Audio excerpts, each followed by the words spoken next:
I think the first thing that strikes people is this epic grandeur, the drama of the landscape. Visitors are always impressed by the dramatic relief here in the International Peace Park. They see the mountains sweeping out of the prairie and they're struck by the beauty of the place. The Peace Park is a very important place for me personally. It's where I go to renew my spirit. This is where I come and I really connect with the wild things. The Blackfoot people, native to this place, call it the backbone of the world. At the narrow waist of the Rocky Mountains where Alberta, British Columbia, and Montana meet, sprawls one of the wildest, most beautiful places on Earth. This is the crown of the continent. The crown of the continent, it is the heart of North America. We're in one of the most beautiful places on the planet where there's a convergence of natural beauty and heritage that's significant not just within this region, not just within North America, but on the planet. At the heart of this wild nature lies an enduring monument to goodwill between Canada and the United States, Waterton Glacier International Peace Park.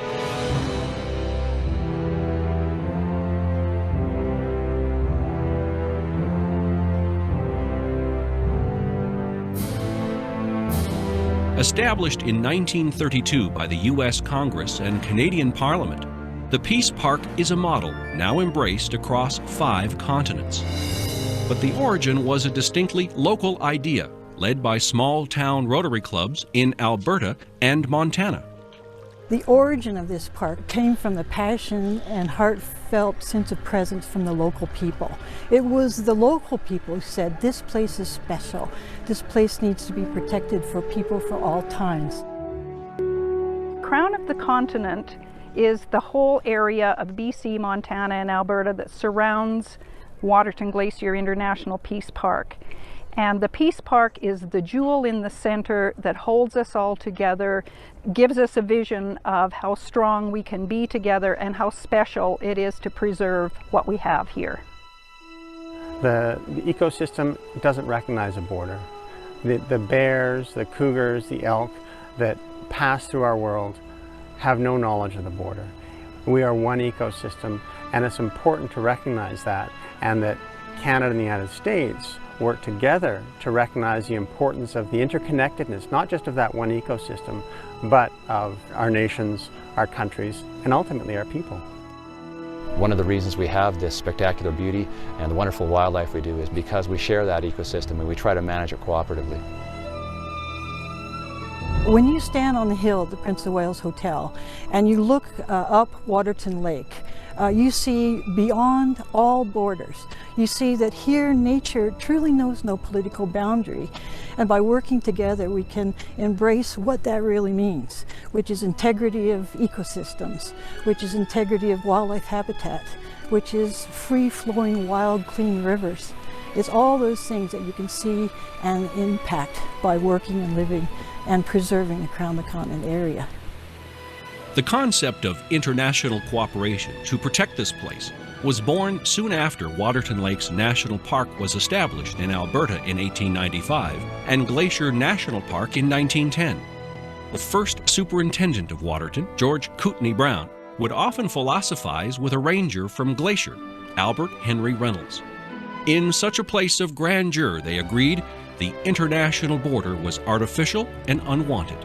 No man-made boundary can cleave the waters apart. It would be better to accept nature's creation by removing the boundary line and acknowledging one park, one lake in its own territory. It seems advisable to me to greatly enlarge this park. Many people here desire it. It might be well to have a preserve and breeding ground for wildlife in conjunction with the United States Glacier Park. I'm sure this step would be much appreciated by all sportsmen and nature lovers. The vision of Albert Reynolds and Kootenai Brown began to be realized 20 years later with the creation of the Peace Park. And in 2002, Brown's long-standing proposal to expand the Canadian section into British Columbia was endorsed by the Canadian federal government. Today, this plan is under review by the province of British Columbia. The great majority of the Peace Park is wilderness, home to more bears than people. Yet more than 2 million visitors every year explore its trails, scenic roads, lakes, and rivers. The number one reason people come to this areas to see the national parks. They're a big draw.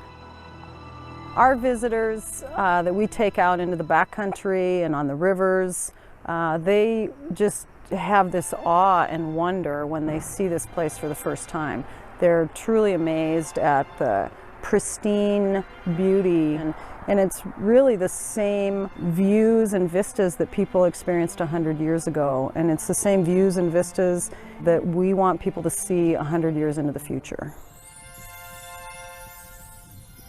The fact that Waterton Glacier International Peace Park is the very first one in the world is very special to us. Since the Peace Park has been dedicated, Rotarians have every year met at the border and symbolically shake hands across the border and pledge not to take up arms against each other. It goes back to 1932 when the park was established in between world wars, and the importance of us living peacefully with each other and experiencing that goodwill. World Heritage Sites are the world's most special places. These are places of outstanding, universal cultural and natural heritage. And Waterton Glacier was added to this list in 1995 on the basis of it being both the world's first peace park and an outstanding example of the meeting of different climatic zones in the pinnacle of a continent. The reason that I live here is because of the natural environment. It's because of what you see behind me. It's because of the sound of the river right next to us. It's those values that bring me to live here, that make me want to bring up my children here. My children can walk down to the river, see the natural environment, see the beauty around them, and they grow up right in that. And it's those values that I want to impart to my children, to that generation, and to ensuing generations.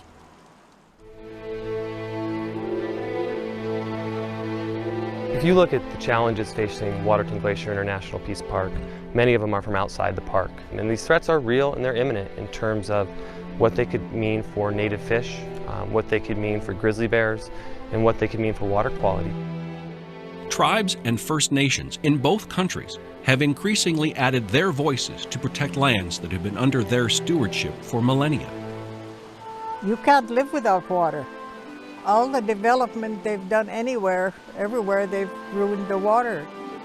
When I was growing up, I could just go anywhere, and if I saw a stream, I'd flop down and take a drink out of there, you know. You can't do that anymore because they're all, polluted, and even the mountains. And that's because of all their machinery and whatever they do up there. There'll come a time when they'll need water and they won't have water. You can't drink gas or oil, and you can't eat money. That's the way I look at it, but you can't live without water. A lot of people don't see the beauty of the land. All they see is dollars.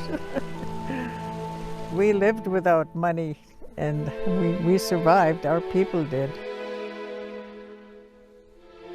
We are charged with keeping a legacy here, and that requires making decisions that look into the future and don't look at the immediate gains that can be made from a short-term mine or this oil well today.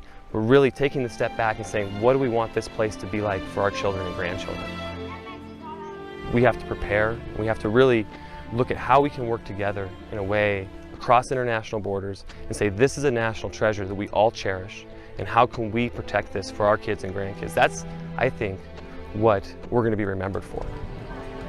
It's going to take a great amount of effort from the communities around. It's going to take people with passion to keep picking up the charge to say, this is worth protecting, it's worth preserving.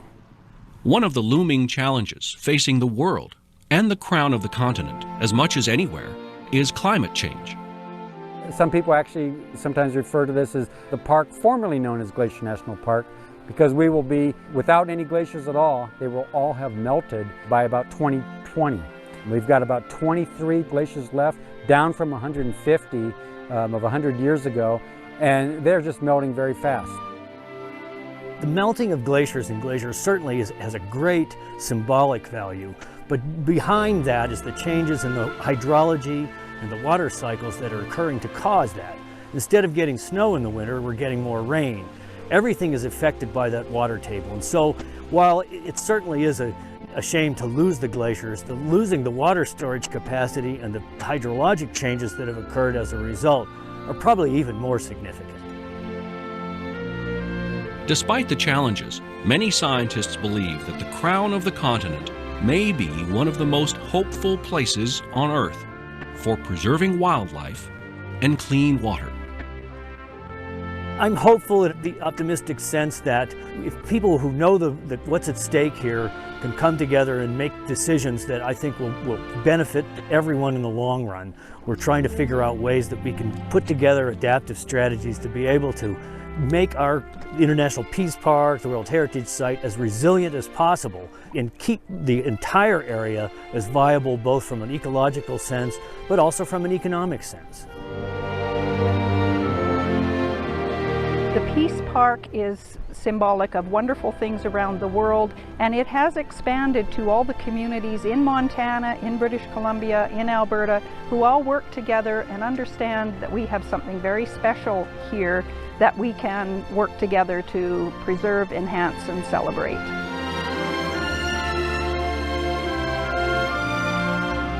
I feel deeply moved to have the opportunity to live and work here. And I look around at this incredibly magnificent landscape, and it always makes me reflect on the wisdom of those that came before us. The people who over 100 years ago, when there was nothing but wilderness here, had the vision that this place and places like this needed to be protected for all times. And now I feel that that's our charge. We're here now to speak on its behalf so that these places maintain their true integrity through time.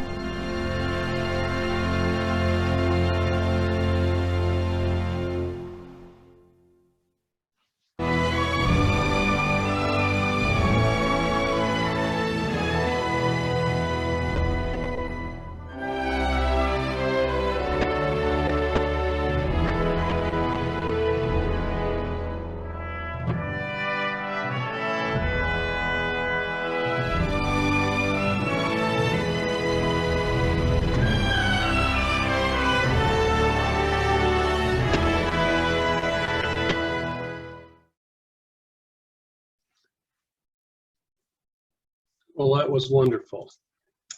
That was wonderful, and I hope you all enjoyed that. That was a little bit of value add for the early arrivals, and we will be rolling into the main event here as soon as we hit 2 o'clock, which is in a few seconds. I'm pleased that you can all be with us here, and I'm going to give this a minute or a few more seconds and we'll get going.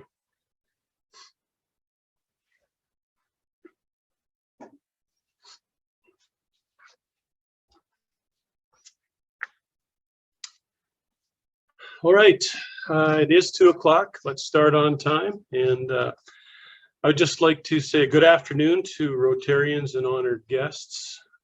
My name is Brian Walton, and I am the chair of the Peace Park Assembly Planning Committee.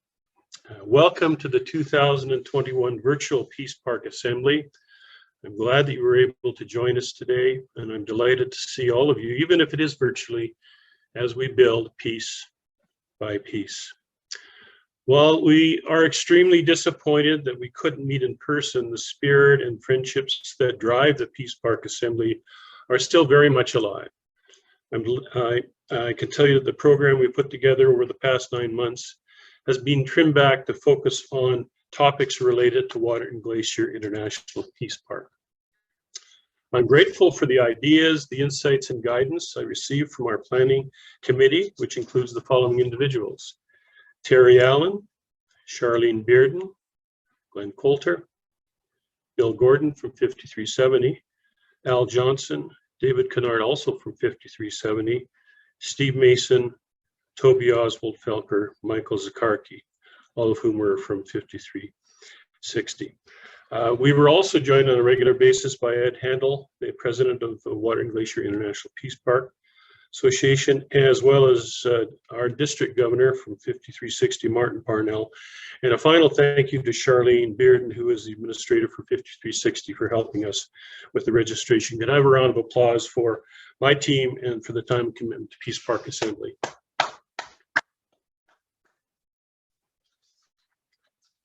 Now, you all know that a foundational element of Rotary is peace. And at the end of the program today, we will recite Pledge of Peace, which was changed last year with a couple of subtle yet powerful amendments. The most important was the removal of the word to, TWO, which preceded nations, to demonstrate that we are committed to building peace, not only with and between Americans and Canadians, but also with our brothers and sisters of the First Nations. The Waterton Glacier International Peace Park Association is making earnest efforts to reach out to First Nations people through the Indigenous Engagement Team and through the inclusion of speakers from the First Nations in our Peace Park Assembly, something that was very important to me and my committee. With that in mind, I want us all to recognize that Waterton, where we were to have held the gathering this year, is situated on Treaty 7 territory, the home of the Kainai, the Kani, Siksika, Tsuut'ina, Stoney Nakoda, and Métis Nation Region 3. We look forward to creating more understanding and friendships with our neighbors from these communities in the years ahead. Today, we have 4 outstanding speakers, each for 20 minutes, followed by 10 minutes for Q&A through the chat function on your screens. I would remind the speakers to do their best to stick to the 20 minutes that we've allocated. After the first 2 speakers, we will have a 5-minute break, and that will allow you time to stretch and go to the refrigerator. At the conclusion of the formal program, we would invite everyone to remain on Zoom to enjoy a little more socialization. Now, please stand for the playing of the U.S. and Canadian national anthems.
Thank you, Steve.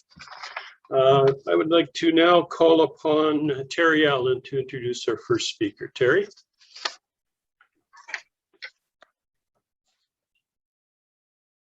I'm here, Brian.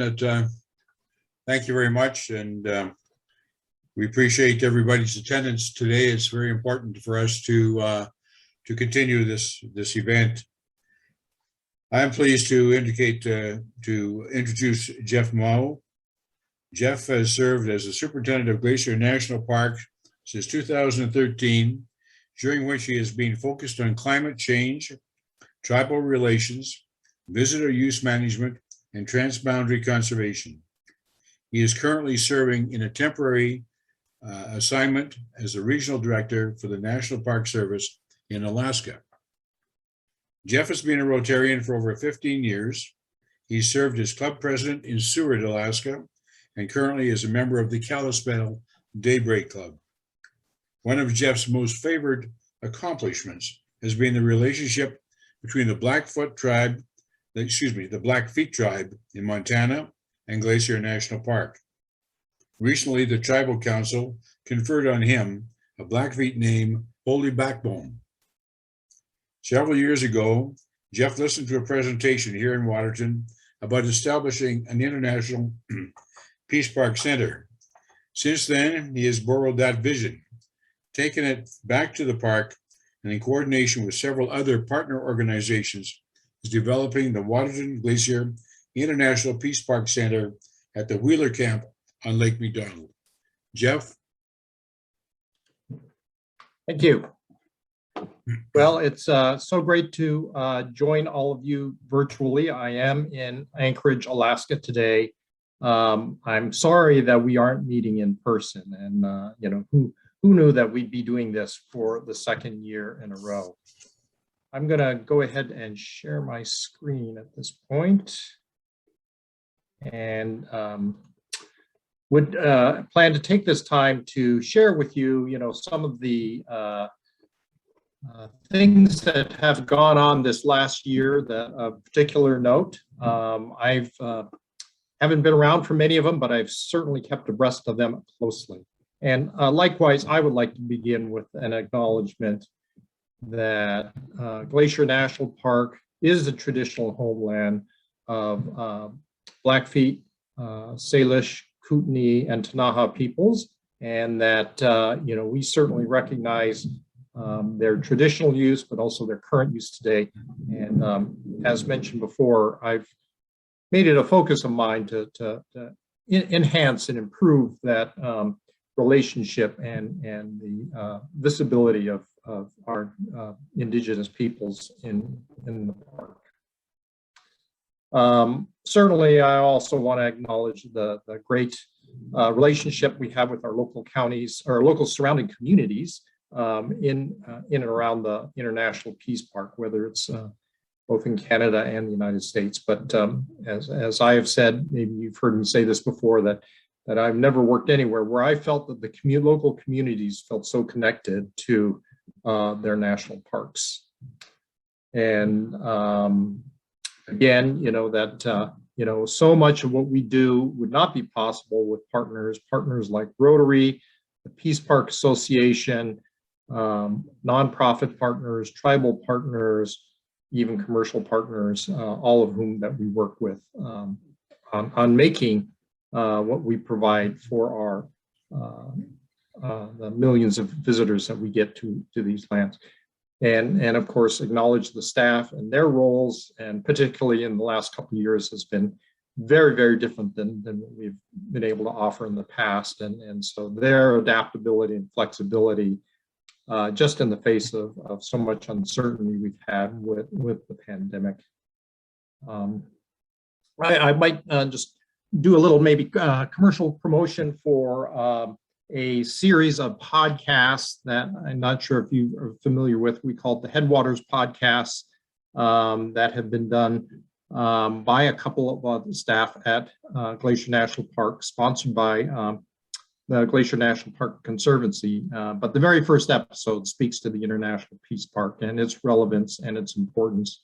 But these two guys have done an incredible job with that. Very, very entertaining. I have people that stop me on the street, on trails, on ski trails, that say how much they enjoy the Headwaters podcast coming out of Glacier National Park. So if you haven't heard those, please tune in. As mentioned, I am on a temporary detail as the regional director in Alaska, but I spend roughly 2 weeks on, 2 weeks off between my home in Montana and here in Anchorage and elsewhere in Alaska. certainly all of us coming out of or throughout the pandemic were taken by surprised by the pent-up demand for travel that came both in the summer of 2020 and summer of 2021. And coming out of 2020, we recognized there were some issues that we needed to tackle at Glacier. Recognizing again that what goes on in the park, we're just a microcosm of what goes on in the rest of the world, and that we need to sort of take it as that. I think for most of us who are on this call, all sort of appreciate these kinds of experiences at a place like Glacier and Waterton, but the reality for so many of the visitors that come, and they always seem to want to come and be in the park at the same time. It can be a very different kind of experience, getting congested and at times resulting in gridlock. I worked closely with the Blackfeet, certainly in summer of 2020, out of respect for the Blackfeet and their concerns with COVID. We kept the east side of the park closed, and that really limited the amount of park that was available for our visitors. But once vaccinations came through, worked closely and coordinated closely with the Blackfeet, the Tribal Council, we got to a point where both the Tribal Council and the park were comfortable in reopening those entrances, having confidence that vaccinations would prevent serious illness from occurring. Just looking at the visitation, and again, the pent-up visitation that we've been seeing, looking at some of our visitation overall, just noticing that throughout the course of the summer, we tend to have a lot of peaks and valleys in our visitation. We have some sharp spikes. And it's these sharp spikes in visitation that really cause us the problems of the acute problems associated with congestion.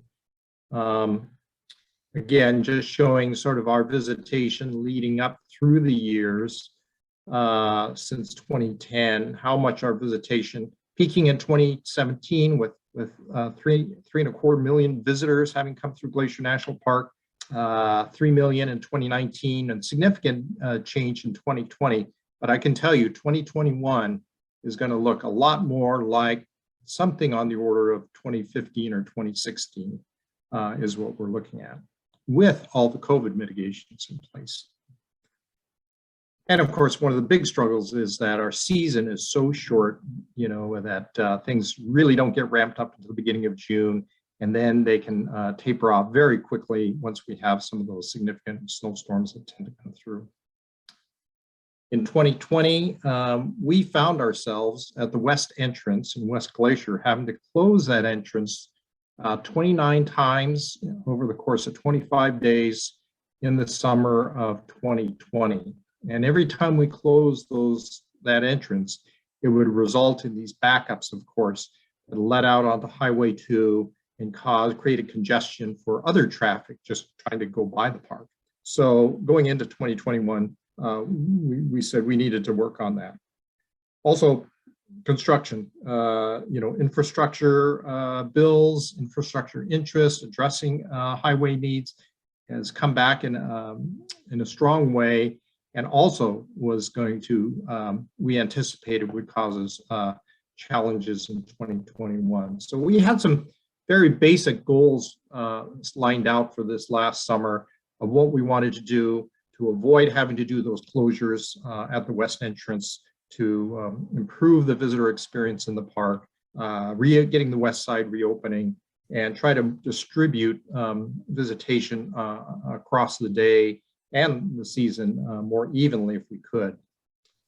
And so over the course of last winter and last spring, I spent a lot of time socializing, as well as looking at ways we could implement a visitor use management system.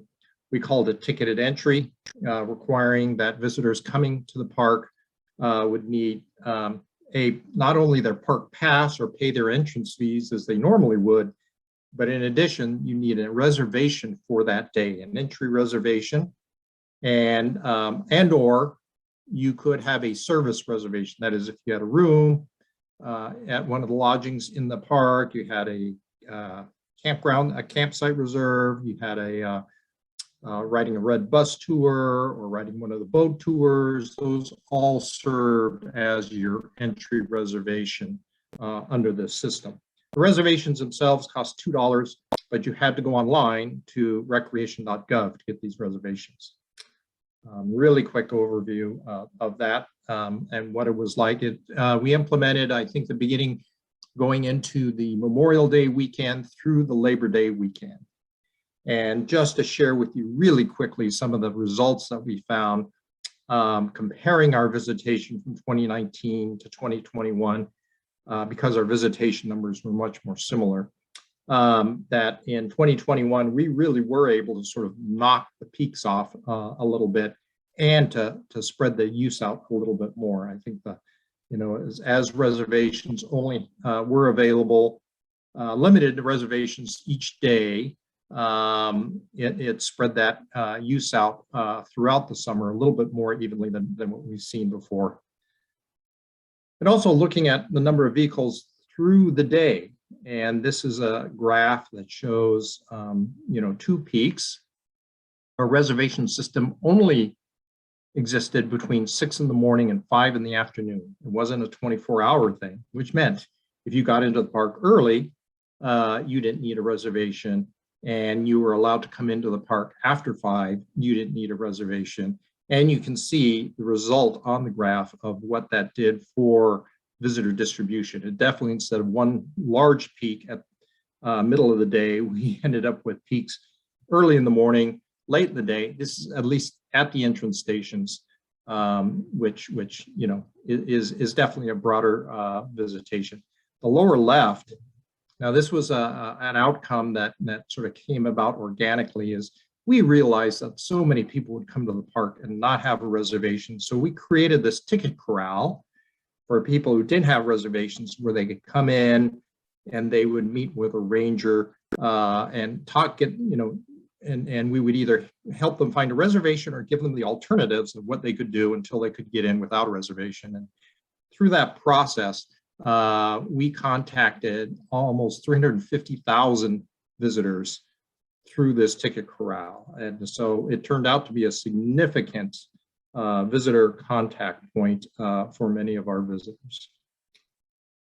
Some of the other results, just very quickly, with our reservation system and comparing it to past years, we had the 4th busiest May on record, the 2nd busiest June on record, the 5th busiest July on record, and the 4th busiest August, which to me speaks to the fact that we really did sort of knock those peaks off, and we really didn't sort of squash visitation significantly. Some people said, well, you're going to reduce visitation by 40% through a reservation system, but really not. Our goal was to stay busy, but not crazy busy. And I think we were able to do that. We never had gridlock in the park, and we never had to close the west entrance. So we did accomplish many of those things that we wanted to do. And again, that diversion rate, about 15% of those cars coming to the west entrance or the St. Mary entrance did not have tickets, and therefore, ended up in the corral. Sometimes they were able to get entry. Most of the times they were probably diverted elsewhere. And one of the big reasons we did that was because of the state construction project on Highway 2. They didn't want our traffic backing up into their construction zone. To help facilitate it, they installed a temporary traffic light at West Glacier. They extended the turn lane on Highway 2. That also greatly facilitated the flow of traffic through there. And we'll probably, they'll be looking at that. And then, the impacts on the concessioners. I think as people realize, if I had a reservation for a boat tour, or shuttle tour, horseback ride, that would serve as an entry reservation. So it had a sort of commercial benefit, I guess you would say, in that sense. So let's see, I think that's all I was really going to say about ticketed entry. I also wanted to address one of the other exciting initiatives we have going on. And it really began with one of the ranchers or one of the leaseholders, cattle grazing leaseholders adjacent to Glacier National Park near the Many Glacier area, approached us and said, I'm giving up this grazing lease. I think you as the park should take over this grazing lease. And just because, you know, I spend so much time trying to keep my cattle out of the park, but also, you know, just, you know, he thought we'd be interested. Well, the reality is, as a national park, I can't own a grazing lease. So working with the Blackfeet, working with their fish and wildlife program, we learned about, you know, their interest in elk management. And oddly enough, we were doing an elk program, and we're collaborating now on something we're calling the Chief Mountain Ponoka Stewardship Plan, Ponoka being the Blackfeet term for elk. And it's creating a shared conservation program around elk, around this iconic landscape that we share. And you know, we'll be laying the foundation for the Ani initiative, which I've also addressed this group about. And, you know, the idea of bringing back a free-ranging bison herd back to a shared landscape. So I think I'll end my comments here and open it up for questions. And I have to ask, did I stay within time? You did, yes, thank you. Okay, I did, I'm amazed. Bill Gordon. I don't know if I saw any questions coming through the chat, but if not. No questions have come through the chat at this time, but people are reminded that during a presentation, if you have a question, you can also send it to the chat. And even if we don't get a chance to address it live, the speakers will have a chance to see the questions that came to them and may choose to answer you on the chat line as well. So keep that in mind throughout the day. So are there any questions for Jeff? We have 5 or 6 minutes left in Jeff's actual time. So Jeff, congratulations to you. It's a record for me. I would say, I know people are probably interested to know what sort of the comments we've heard from visitors about the reservation system, and they've been across the board. I'd say generally, particularly we heard from local communities that they liked it. They liked to hear that the experience in the park. Some say it was sort of what the park used to be like 5 or 6 years ago in terms of not being quite as congested and crowded. I will also say though, but very aggravating, I think, for all is the recreation.gov system. It's not always the easiest, and access to bandwidth is very, very important. We find that those that live in larger urban areas with better bandwidth can get reservations easier than those around Glacier, where our bandwidth isn't very good. So, we found some equity issues that came back to haunt us a little bit on the system. We're going to continue to work on that. And there is no commitment that we will do the reservation system again. We are going to look at our situation, look at what may impact visitation and access around the park, gather a lot of comments. We'll be collecting more visitor comments and community comments over the next few months. And hopefully we'll make a decision before the end of the year whether or not we will have another reservation system at all. And I'm guessing it might be a little bit different than it was in 2021. So. Well, thanks, Jeff. That answered one of the questions that came in from this person called Rasheed. So I think you've answered his question. Trevor Axford asked a question, any comment on the results of the International Peace Park Conference that was held a few years ago? Has there been continued contact with groups from that conference? Well, from those that attended the conference attendees in 2016 that we did in association with the Peace Park Assembly, we've kept in contact with some.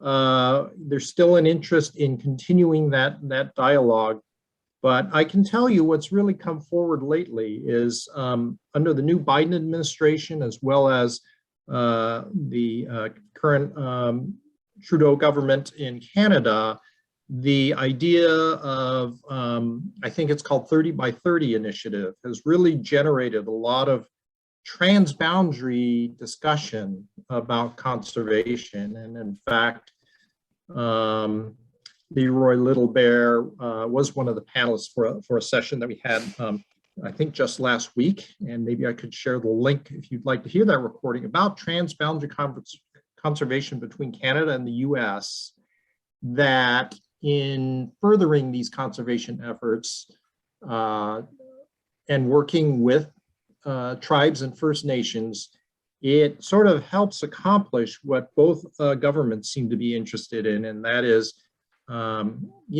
setting aside in some form 30% of land and waters on both sides of the boundary for nature. Now, they aren't total preservation units. They're sort of a mixed use opportunity there. But anyway, it's been very, very fascinating. And I think it is an outgrowth of that session, is the sort of ongoing conversation about how we do transboundary conservation, and in particular for Canada and US, it's getting a lot of interest. So I'll put a link to that YouTube video you can watch. It's very, very interesting and fascinating.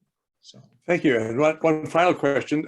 Most people who see Chief Mountain for the first time, as they begin to approach either park from the right direction, see this large square piece of rock up in the sky. And Victoria Emmons, one of our guests here today, said, what happened to either side of this mountain that you pictured on the screen? It looks like both sides simply just fell away at some point long ago. So I don't know if your background's geology, Jeff, but why the square Chief Mountain?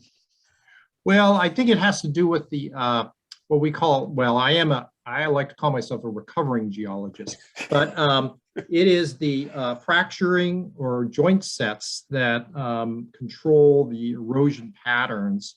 And actually on that front facing side that was on that slide, there was a rock fall or large section of the cliff that fell away several years ago, before my time. I'm sure some of you might remember it, but it is that sort of fracture pattern that the rocks naturally carry.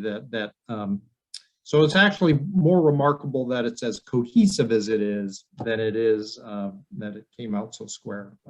And the backside isn't nearly as precipitous. It's much more sloped. And in fact, people who go up Chief Mountain generally sort of start on the front side, but wind their way around the backside because it's easier.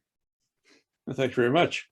Those are all the questions I had on the chat line, Jeff. Thank you very much. It's always good to hear from you doing these annual updates. We look forward to them every year as part of the Assembly and our own board meetings throughout the year. So enjoy your time in Alaska, and next year when this event is held in East Glacier, hopefully you'll be there in person. It'll be good to see you then. Good to see you all. Thank you. I tell you, I should remind you that you and all the other speakers will be receiving a gift of a book that will be delivered and put in your hands at some point. So back to you, Bill. Oh, thanks very much. Well, it's my pleasure now to introduce our next speaker, Superintendent of Waterton Lakes National Park, Sal Rasheed. This is Sal's fourth annual update, I believe, to the WGIPPA Annual Assembly since he became the superintendent in 2018. Sal actually began his career with Parks Canada. This will be the 20th anniversary of his first appearance in Parks Canada. In 2001, he came into Parks Canada as a conservation biologist for the mountain parks. And although he's Waterton's most recent superintendent, he actually had his first experience in Waterton in his graduate program. It was a field site, his first graduate program field site, 30 years ago in 1991, while he was working on his master's degree in environmental sciences from the University of Calgary. So he was no stranger to Waterton even 30 years ago at that point. Additionally, Sal also acted as the field unit superintendent twice in Waterton Lakes National Park before accepting his current position, and came to the park as its superintendent, probably for those of us who have spent a lot of our lives coming to and from the park, probably during one of the most trying times in Waterton's recent history, with the COVID and fires, major fires you can see from space, a difficult time to enter this job. And it's during a time as well of major infrastructure change. So Sal has been here for a lot of rapid and significant changes in since 2018. We at WGIPPA also really appreciate that Sal, like Jeff, has gotten really involved with the association, especially in terms of looking ahead to the peace in peace parks. So we really appreciate that about Sal as well. So please join me in welcoming Sal Rasheed. Thank you, Bill. Thanks for that generous introduction. I'm just give me a moment to set up here, I guess. This is always a trying time that you obviously don't want to botch this, so you don't have your presentation ready. Let's see.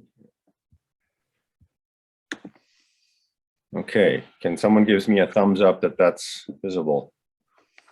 Yes, all right, thanks folks. So as Bill and others have mentioned, my name is Sal Rasheed. I'm the Field Unit Superintendent for Waterton Lakes National Park. The reason we call it a Field Unit Superintendent is I'm also responsible for the Bayou Ranch National Historic Site, which is about a couple of hours north of Waterton and commemorates the ranching history of southern Alberta. So if you haven't visited that site, I encourage you to visit there because there's some really interesting cultural history that you can take advantage of there. Like others before me, I'm going to acknowledge that Waterton Lakes National Park is Treaty 7 territory and is part of the traditional territory and a place of significance for the Niitsitapi people, the Blackfoot people, and other Indigenous people that have been mentioned before me. Today, I'm going to give you an update on what Waterton went through in 2021. We'll talk a bit about visitation as Jeff did. I'll highlight some of the key pieces that happened over the year. I'll give you an update on infrastructure. We'll talk a bit about the elephant in the room, which is COVID-19, and then I'll close by talking about management planning and where we are with that as we embark on sort of a next 10-year cycle of management planning. So I put these slides up not to kind of go through the Parks Canada agency mandate, but for some of you on the Canadian side of the border, and maybe even on the American side, you'll know we're going through a federal election. And thankfully, all our federal parties in general, to varying degrees, like Parks Canada. You know, their position on the environment varies, their position on climate change varies, but in general, most political parties really are supportive of Parks Canada. And so our mandate continues to be ecological integrity, high visitor experience, and educating and engaging and promoting the places we're trying to protect. Our priorities also remain steady. And the reason I sort of put these up is just to convey to you, as well as the International Peace Park Association, that we're sort of in a steady as she goes mode. So if you're expecting, you know, Parks Canada to do something wildly different, that's different from what we've been doing for the past number of years, that's not the case. Our mandate and our priorities continue to be very consistent and stable. And that's a good thing, because I hope what it does is it offers you as an organization that works with us some degree of predictability. And that's always good to have when you're working with others. This is a slide that you see me put up regularly. It's really a point of pride for me. We're a small but powerful place. I always say Waterton punches way above its weight when it comes to the things that we do. The one thing that I would like to highlight, though, on this slide is that this year we received our official designation for our International Dark Sky Preserve with Glacier National Park.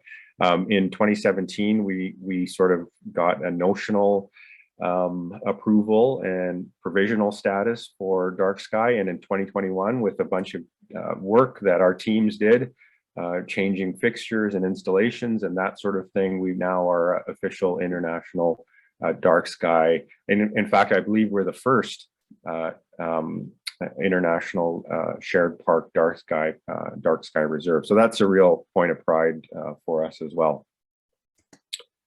I'll shift over to visitation, and the patterns that you see here are very similar to what Jeff showed, except the scaling of it is just obviously slightly different because we're a smaller place. But in general, the patterns are similar. We have a busy operational season from May to September. If you look on this figure, you see the green line. Ignore the September number, but you see that the green line, which is 2021, is sort of embedded in our normal visitation rates. So for those of you thinking that we didn't, because the border was closed and we didn't get the international visitation, or for COVID reasons that the park was empty, that's not the case whatsoever. In fact, January and March of this year were the highest on record. And again, as Jeff alluded to, there was a real pent-up desire amongst Albertans and the regional visitor to come and get outside. And we did some surveying that showed that Canadians in general were very keen and supportive of our national parks, and in fact felt these places were refugia from some of the COVID stresses that they were encountering. So busy as usual, and even although we've highlighted January and March as our highest on records, if you look at February, April, May, June, July, and August, those numbers are as busy as we've had in the past. So it was a busy year, and suffice it to say, I was really happy how our staff handled these numbers, especially given that we had all kinds of new COVID protocols and safe work practices in place. Masking, social distancing. Our visitor center was not in person. We set up booths outside. Similar to Jeff's vehicle corral, a lot of our transactional work was done outside to mitigate for COVID, and that was, creating. Our staff stepped up and did a wonderful job on that front. Summer visitation, June and July, again, as I mentioned, without belaboring it, were busy months, and our August was slightly less, and I suspect that might have had to do with what was going on in Alberta with regard to COVID. But regardless, I mean, these numbers, you can, sometimes when I talk about these, we look at the specifics of them, but oftentimes I say that when you're above 70,000 a month, it's going to be busy, right? And so it doesn't really matter if you're at 90,000 or 75,000. There's lots of people and vehicles in the park. I'll shift gears a bit and talk a little bit about sort of successes and challenges that we've had over the summer. I won't talk about all of them. As Bill mentioned, Waterton was a busy place and we're finishing up a lot of construction work. I'll be happy to, my management team is going to be happy when I stop complaining of all the backing up heavy machinery beeping that seems to be echoing through Waterton on a regular basis. One of the things I will talk about was the weather and fire danger that we had in 2021. It was hot, dry, and we got very little rain. And for those Albertans on the call, you can sympathize with me that the farming and ranching community was hit pretty hard this year. And BC had some pretty aggressive and active fires. And one of the interesting things that you crosswalk with visitation was that although our visitation was high, we also had many smoke days. And so our summer was very peculiar that way because it was quite smoky on certain days in Waterton as well. We increased our messaging to respond to that heat and rainfall. And in addition, Parks Canada in general, including Waterton, sent quite a few staff on export to British Columbia to help out with the fires. We had a helicopter on standby more days than not in Waterton also to respond to that heightened fire risk. A second sort of challenge and success that we had over the summer was dealing with aquatic invasive species management. This year, we set up a new watercraft inspection station right at the gate, at the front gate. And the program was designed for human-powered watercraft. And so that means stand-up paddle boards, canoes, kayaks, that sort of thing. The idea behind the inspection station was that non-motorized craft would pull into the station and have their boats inspected to make sure that there was no aquatic invasive species contained in their boats. And I'm talking about zebra mussels and quagga mussels and things like that, that would really foul the ecological integrity of Waterton. And as well, you've heard me say this before, we are the headwaters for a very large agricultural industry, provide water for a lot of agriculture, and I've seen pipes that were fouled by some of those invasive species, and it's not a pretty sight. So this is a very important initiative for us. We're continuing on with our motorboat quarantining program that we do with the improvement district. So that program is ongoing, and we will have this non-motorized inspection station in place for next year as well. We conducted over 6,700 inspections this year. We issued about 3,400 permits, and we did about 40 decontaminations. And having done all that stuff, when I look at Emerald Bay, sometimes on a busy weekend, I'm often struck that we put all this effort into these non-motorized craft, but we might be sunk by a giant inflatable unicorn. And so you've seen these craft all out in the water. They're unicorns and flamingos and floaties. You know, those can be vehicles for aquatic invasive species as well. And our compliance numbers show that most people aren't having these things checked out, right? Because they come into the park, they don't go to the inspection station, they blow up these things right at the shoreline. They enjoy, have a great experience, and they come back and they deflate them and pack them up in their trunk. And they take them to the next water body that they visit. So it's a bit disheartening to think that we might be sunk by a inflatable unicorn, but we are sending communication and education out on an ongoing basis to try to address that challenge as well. Another ongoing challenge that we had in Waterton was our human-wildlife coexistence situation. Lots of bears and busy traffic and very busy human-wildlife guardians. And so these are individuals that go around and educate people about bear-human interactions. And we also had lots of public communication. One of the challenges was that it seems like in terms of visitor behavior, we're back to the 60s. You know, we're back to times when people are feeding bears outside windows. In the two slides on the right-hand side, on the middle panel, you have an individual that was fishing up in Cameron Lake. He decided for lunch that he was going to fry up a pound of bacon. He realized he had a cast iron pan of bacon drippings. What was he going to do with them? So he put them on his back bumper to cool off so he could take them home. Within 5 minutes, there was a mom and cub there. You know, obviously investigating the bacon drippings, which are like, you know, gold to bears. And on the bottom slide, you see, you know, the bear running off into the woods with this cast iron pan in its mouth. And unfortunately, that was strike 4 for that bear, and it did not end in a positive. There was not a positive outcome for that bear. It had become quite habituated to humans and accepting food and trying to get food. So, you know, this is an ongoing situation in Waterton, and we continue to struggle with both visitor behavior and managing wildlife. Okay, I'm trying to hit next slide, and there we go. Dr. Littlebear will talk about bison rematriation, but we did bring some bison back into Waterton this year, as well as partnered with the Blackfoot on bringing bison back onto their lands. Suffice it to say, without stealing any of Leroy's talk, checked on the bison last Wednesday, and they're doing well in Waterton. And we continue to hope that it's the seeding of a larger initiative that Jeff was talking about, and rematriating bison on the broader landscape. There's a long list of infrastructure projects that are either nearing completion or complete. So things like Akamina Parkway and Crandall Lake, and you'll note our entrance road has been newly paved and parked.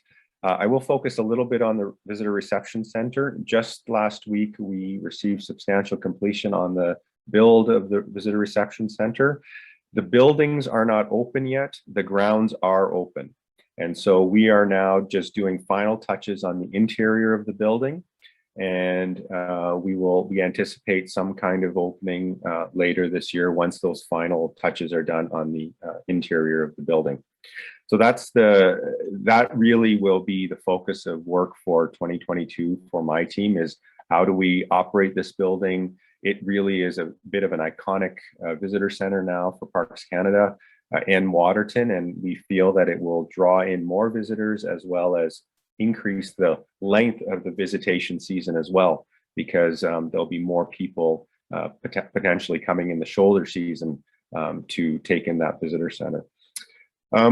So that's the status of that significant investment. And once that visitor center is done, it will close the federal infrastructure investment that's been put in Waterton to the tune of $115 million over the past 5 years. That's a significant investment for a little place like Waterton, and it shows. If you come to the park recently, you'll note that we're still working on some things like the day use areas and Crandall Mountain Campground and some of the bridges, but in general, the place looks pretty shiny and new. And my job over the next little while will be making sure that it remains shiny and new, and that those facilities that we built remain in good shape. I will quickly mention a couple of interesting initiatives coming up. One is we're developing a solar array in the compound, and that solar array is to provide backup power to the town site, as well as to power the compound and reduce our greenhouse gas emissions by 25%. That should be in place this fall. And then similarly, we're working on a composting initiative. We received some funds from a greening government climate change fund. This will be composting for the entire town site as well as our operations, and we'll be getting that in place early next year. So that'll be quite a interesting and topical initiative to reduce greenhouse gas emissions and address climate change from a Parks Canada perspective. Well, COVID, I think we're all sick to death of talking and hearing about COVID. If you live in Alberta, you'll know that we've had a fairly interesting past couple of weeks. We've gone from have a good summer, best summer ever, and no provincial restrictions, to, I believe now or coming up, we're going to be in a state of emergency. There's talk of exporting people to other provinces for care, delayed elective surgeries, et cetera, et cetera. So I won't belabor the COVID situation. Suffice it to say that we did not have many instances of COVID amongst my staff, which was a real success, given kind of how in close quarters our staff are and how closely we work with visitors on a regular basis. We have some infectious disease protocols, and we've been adhering to those protocols and have been fairly successful in how we're implementing those. I will mention that the federal government has declared an intent only to have mandatory vaccines, and we're kind of working our way through what that may or may not look like. One of our challenges is that we are in a province, but we're a federal agency. So we're kind of crosswalking between provincial guidelines and federal guidelines.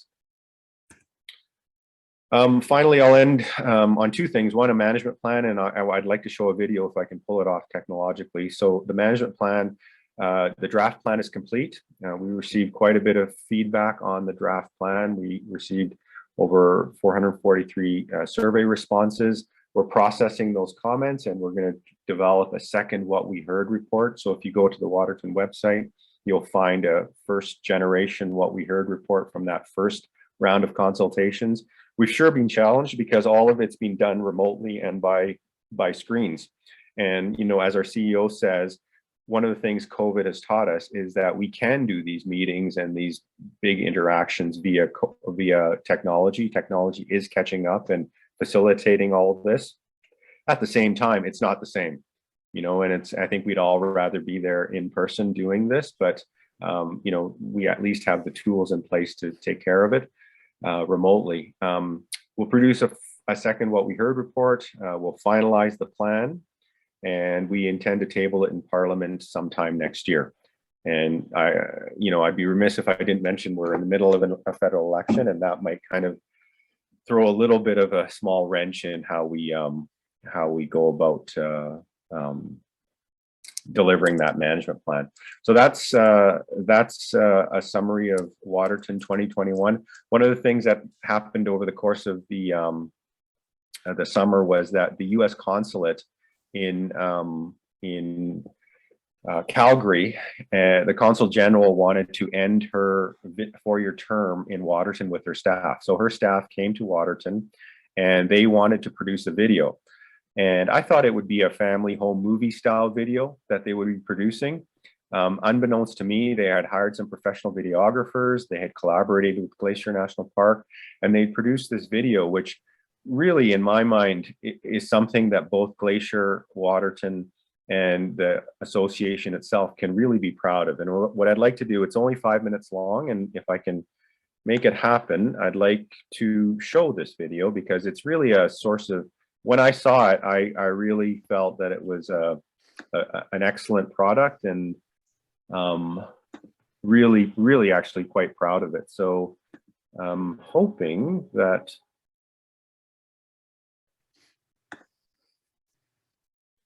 in 1932, Glacier National Park and Waterton Lakes National Park united and became the world's first international peace park. We can't see the video. Straddling the international border between Montana and Alberta, Waterton Glacier International Peace Park symbolizes goodwill and cooperation between the United States and Canada. You may have to stop sharing and then reshare on a different screen. Got it.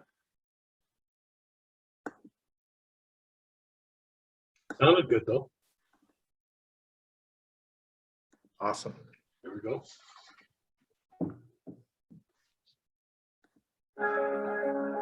Got it.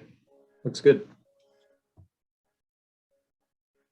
In 1932, Glacier National Park and Waterton Lakes National Park united and became the world's first international peace park. Straddling the international border between Montana and Alberta, Waterton Glacier International Peace Park symbolizes goodwill and cooperation between the United States and Canada. Known as the crown of the continent, the park boasts breathtaking views, exceptional biodiversity, and it epitomizes international cooperation in support of conservation and environmental protection. Waterton Glacier International Peace Park is nestled along the northern Rocky Mountains, and its stunning scenery features white-capped mountains, glacier lakes, rivers, and unique landforms. Many threatened and endangered species, including grizzly bears, gray wolves, and bald eagles, call these ancient forests, alpine tundras, and prairies home. This culturally significant area is home to indigenous peoples on both sides of the border. International cooperation to protect our shared environment has never been more critical. The Waterton Glacier International Peace Park is not immune to the effects of climate change. Climate change has accelerated melting rates of glaciers and snowpack, and our parks have seen an increase in the occurrence of extreme weather events, including wildfires. Guided by the roadmap for a renewed U.S.-Canada partnership, the United States and Canada are working in lockstep to increase the scale and speed of action to protect nature through environmental restoration and advancing nature-based climate solutions. We are also committed to supporting Indigenous-led conservation efforts on both sides of the border. At Waterton Glacier International Peace Park, the U.S. National Park Service and Parks Canada work together to protect endangered species and wildlife in the area. They collaboratively monitor the park's critical headwaters, which support 3 major watersheds in North America. Our countries also coordinate and share resources to battle wildfires on both sides of the border. I'm a resource management officer here in Waterton Lakes National Park. Today we are collecting seed. We're also doing some invasive species management work. Everything we're doing today is part of our Foothills fescue grassland conservation efforts. That seed is going to be taken to Glacier National Park and they will clean and grow it for us. And then it's brought back here and used in the restoration projects within the park in the Foothills fescue grassland. I think that people should care about conserving the Foothills fescue grasslands because they're a really unique region. It's a place that has its own intrinsic value and a place that Canadians and Americans can come to and be inspired by now and into the future. I am the vegetation biologist here at Glacier National Park. We are part of the native plant restoration program, so we manage the vegetation here in the park and work cooperatively with Waterton Lakes National Park in Canada. And what we do is we collect native plant material and we grow native plants here in the native plant nursery, and then we plant them out into areas that have been disturbed. And the whole idea for that is to put in native plants so they outcompete our non-native invasive plant species. Our restoration techniques are being successful. Unfortunately, plants and animals don't know a border. They don't acknowledge that. So a lot of the issues are the same. The International Peace Park designation allows us to be able to share resources and information much more easily than if we were two separate entities. I am a wildlife biologist at Glacier National Park. I think we've already seen positive effects for, the collaboration on research. Black swifts are endangered in Canada, and we don't know the status here in Montana. So we've been doing a lot of research and, fine tuning our inventory techniques. Our lead biologist who helps with that here went up to Waterton and trained their biologists. And it was just amazing. The first time they went out, they found a black swift colony. Everyone should care about conservation efforts. I mean, as humans, we are part of the ecosystem. So any action that we have has some impact on the ecosystem. And so we have to care. The world faces a profound climate crisis, and we have a narrow moment to act to protect our planet and provide a better future for all of us. The United States and Canada have been friends, partners, and allies for more than 150 years. Our cooperation at the Waterton Glacier International Peace Park is just one example of what our countries can achieve when we work together on some of the world's most pressing challenges.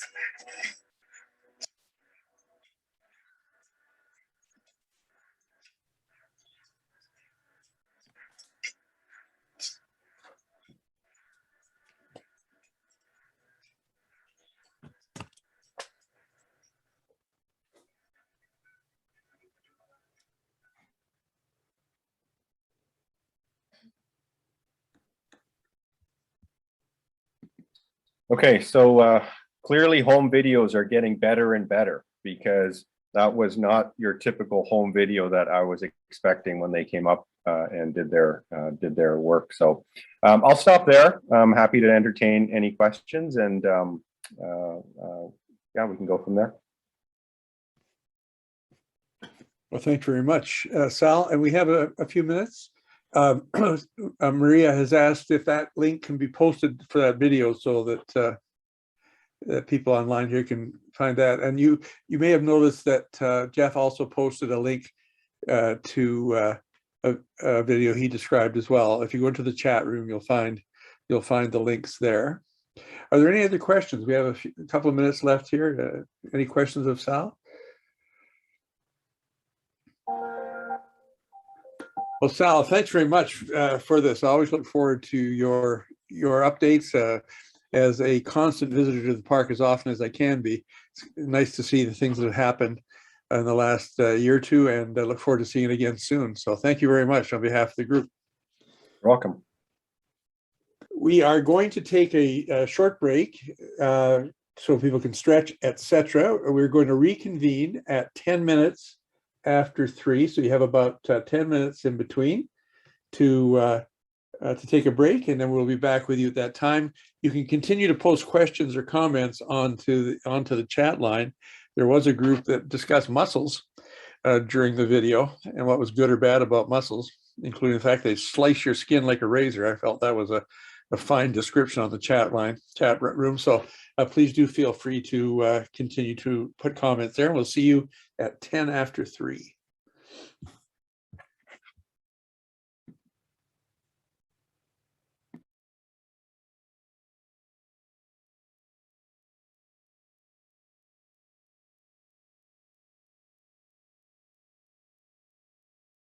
Our association. Maria will be president in 22 to 2024. And one of the most important things she'll be doing is guiding us through the 10-year countdown to our 100-year anniversary of the first International Peace Park creation. A little bit of background on my friend, mentor, and fellow Rotarian, Maria, is she's an author, a keynote speaker, and director of Healthy Morning Revolution. So important, so timely for all of us. That company is just dedicated to revolutionizing the way we think about grief and mourning. Maria dedicates her free time to Rotary and peace building worldwide. I think you're needed a lot, Maria. As co-chair of the District 5080 Peace Builder Action Team, Maria educates and inspires district leadership, clubs, and Rotarians to engage in peace building, especially positive peace. It's my honor to now hand it over to my friend Maria and our board member and incoming president. Thank you, David. I deeply appreciate that. So I, like everyone who has gone before me, will now do the exercise of sharing my screen. And you'll just have to let me know if you can see it, if you can give me a thumbs up, if it's working. Excellent. Thank you, Brian. So what I want to do is I want to talk today about peace building on our international and shared landscape. And, you know, that term international and shared landscape, that's a term I first heard from Superintendent Jeff Mao. And for a while there, it felt like I could make it into a drinking game every time he used that terminology, because it seemed to come out of his mouth every 2 seconds. And I started to get really curious. What does that mean, our international and shared landscape? It's one thing that we can certainly look down the lake. If we were in Waterton right now, this is what we'd be seeing. And for those who started it, the Rotarians in 1931 who met at the Prince of Wales Hotel, and they were in the lounge and they looked down and they saw this brilliant landscape where they couldn't determine where the mountains were Canadian and where the mountains were US. And they came up with this concept of where no boundaries could be seen, no boundaries should be. And inside of a year, they lobbied their respective governments, and we Rotarians created the first international peace park. That's no small achievement. It was an evolution of a revolutionary idea, peace being the revolutionary idea. And it was an evolutionary step. And this is a really important piece of the puzzle. We need to understand when we talk about who were the first peoples of this land, we need to understand that Rotarians coming in 1931 was an evolutionary step. Originally, this place was called a place of peace. It has been recognized as a place of peace for thousands of years by all of the people who had walked it before us. When we talk about our shared landscape, I started exploring the notion of shared, a joint sense of responsibility and stewardship, which is certainly what the parks are all about, but it goes so far beyond that. A week ago, we honored the 20th anniversary of 9/11. As a dual citizen of the United States and Canada, 9/11 sits very tenderly in my heart. As a native New Yorker with friends who were in the building on that day touches me very deeply. But the story that came out of that day that touched me the deepest is the one from Gander. I'm sure by now all of you know that on 9/11, when US airspace was shut down, Gander landed over 30 aircraft and assisted more than 7,000 people. There's a musical that's now on Broadway, now that Broadway has opened up again, called Come From Away, that is dedicated to the men and the women of Gander and how they really nurtured all of the people who came, not just the Americans, but all of the people who landed, all the 7,000 people who landed on that day. That's part of the shared landscape. That's part of the responsibility, and that's part of the stewardship. 20 years later, last week on 9/11/2021, this Canadian, Leila Fernandez, took second place in the Women's Championship of the US Open. She was disappointed for not having won the championship, and to the New Yorkers in the US Open crowd, she said, "May I learn the lessons of strength and resiliency that New York has shown over the last 20 years. Thank you for having my back." Because the crowds cheered her incredibly. What we need to understand is that we need to have each other's back, that part of the shared landscape that Jeff talks about when we look at the land is not just the land, it is that shared sense of we have each other's back, and not just the two nations, as has already been said by so many brilliant speakers. Our shared landscape is so much more than the two nations. Our shared landscape, when we look at the word landscape, we can look at the noun, which is the visible features of an area of land, often considered in terms of aesthetics. Well, we've already seen the aesthetic beauty. Would that we were there to enjoy what that aesthetic beauty does to our beingness. That's the noun of the landscape. But when we look at the verb of the word landscape, we recognize that it's a call to action. It says to make more attractive by altering the existing design. So how do we make this place more attractive by altering the existing design? It's not about the landscape that is the visible features. It's more about the peace part of this conversation, because we are, after all, the first international peace park. So what is the existing design regarding peace? Most people think about peace from what has been referred to as the negative peace perspective. It's the absence of violence or the fear of violence. If we don't have a reality of violence, then we are in a peaceful state. What we're discovering is that that's not quite the truth of it. And what Rotarians have been working on is, in partnership with the Institute for Economics and Peace, that's what the IEP stands for, is to educate not only Rotarians, but educate worldwide on the importance of positive peace and the 8 pillars of positive peace. Because only in doing that are we going to really discover how to have lasting peace. The picture at the bottom of the slide is actually the 220 Global Peace Index, which shows you just in a moment's view what peace really looks like worldwide. The Global Peace Index that the IEP produces every year is based on measurables that are based on the 8 pillars of positive peace. So we can begin to see not only where we are, but we can make conscious choice of where we're going with this. Peace builders are the people, Rotarians and outside of Rotary, who inspire positive peace, who spark passion for action where peace is concerned, and who engage other Rotarians in clubs, in districts, in their communities. By engaging other Rotarians and inspiring everyone to start working towards these 8 pillars of positive peace, we will start to see a peaceful nation. And that's really what the landscape is looking for. It's looking for these action steps. So what is the Waterton Glacier International Peace Park Association doing around that? We are really focused on what we are calling action teams, and calling these action teams to come into dedicating our activities to peace building activities, not only within the park, but beyond. I'm going to explain to you what these different action teams are and what they've been doing, because honestly, we've been pretty busy over this past year. If you look at the Indigenous Engagement Action Team, and if you look at this particular picture, this is the picture that for me inspires it all, because this is a picture of the dignitaries at East Glacier's dedication ceremony in 1932. So remember, I said it took a year to go from the inspiration that happened in Waterton in 1931 to the dedication ceremony of the park, which happened in 1932. And here are the dignitaries.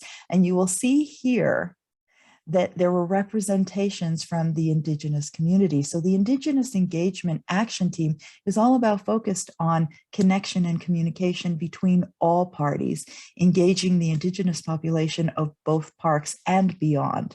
We want to make sure that all voices are at the table and that we hear all concerns and that we take the positive action that is being called for. The Branding and Promotions Action Team is, again, another brilliant action team that focuses on creating and distributing information about the park and about our activities within the park and beyond. That very elegant logo that you see there, we have the logo both with the US flag on the left side and the Canadian flag on the left side. But we were notified yesterday that this logo does not sit with Rotary standards, so it's going to be modified, and yet it is a logo that we all cherish and we hold near and dear to our hearts. It calls to memory the 4 districts that were at the beginning of the creation of this park and that are still very much a part of this action moving forward. This team has put together a card that has this logo on the front and contact information, and on the back it has the peace pledge that we'll be taking later today. Each one of you are going to receive a copy of this card in the mail in the weeks to come. We hope that you take this card and that you use this pledge and you share this pledge with others, whoever you come in contact with, whoever you feel inspired to share this pledge with, because remember, inspiring action is really what we're all about. I have here a t-shirt that we love dearly. It says, Rotary is the new peace symbol. It's also the softest t-shirt you may ever find. And if you have interest in this, Betsy, I'm sure you can put up in the chat box how people can contact you in order to get a t-shirt like that. This team also put together an updated brochure, and they're working tirelessly to get the signs in place to make sure that everybody who visits the park understands that our part of the evolution of the park is the recognition of the park as a peace center, but also a call to action for international peace parks around the world. Our outreach and extension action team works tirelessly to continue that vision. RI acknowledgement of what we are doing and that we are coming into the 10-year countdown to our 100-year anniversary is really important to us. It is equally important to us that that there be a fellowship created of the now more than 140 international peace parks that have been created since our inception. And so creating Rotary Fellowship for International Peace Parks has been a passion project for one of our members, Carl, and Carl is working tirelessly with RI to make that happen. Meanwhile, Kees Vanderpoel and his crew, which includes some of our other directors, have been working tirelessly to create the newest of the international peace parks, the Indus Peace Park, which is on the border of India and Pakistan. And there's been lots of forward motion on this. We just got a report in the directors and the AGM meetings, and the work that they're doing here is nothing short of astonishing. They're moving mountains quite literally. 6 years into the project, this project is going to happen one way or the other, and there is so much positive motion moving forward to see this a reality. The Peace Center or Peace Center Action Team is an action team that's focused on peace centers within the 2 parks. The reason for the RE/ER is to acknowledge that in Canada we spell center RE, in the US it is spelt ER, and we want to acknowledge our differences as well as our similarities as we move forward. As you heard in his introduction, Superintendent Jeff Mao has been working tirelessly to create the Waterton Glacier International Peace Park Center at the Wheeler property. Here is a picture of the Wheeler cabin. There is a memorandum of agreement between many stakeholders, including the University of Montana, that will be moving forward with what is needed to create infrastructure around this building to ensure that it can serve as a peace center. And we are moving forward as an action team to ask them if we can be part of the agreement, not from the financial perspective, but rather from the educational perspective, because our mandate is to move forward the Peace Builder, peace information, and the IEP 8 Pillars of Positive Peace. So if we can be part of this project in terms of the education component, we are very happy to sit at that table. And we've just got word that they're receiving that notion positively. And so this may well be part of how we move forward in Glacier Park.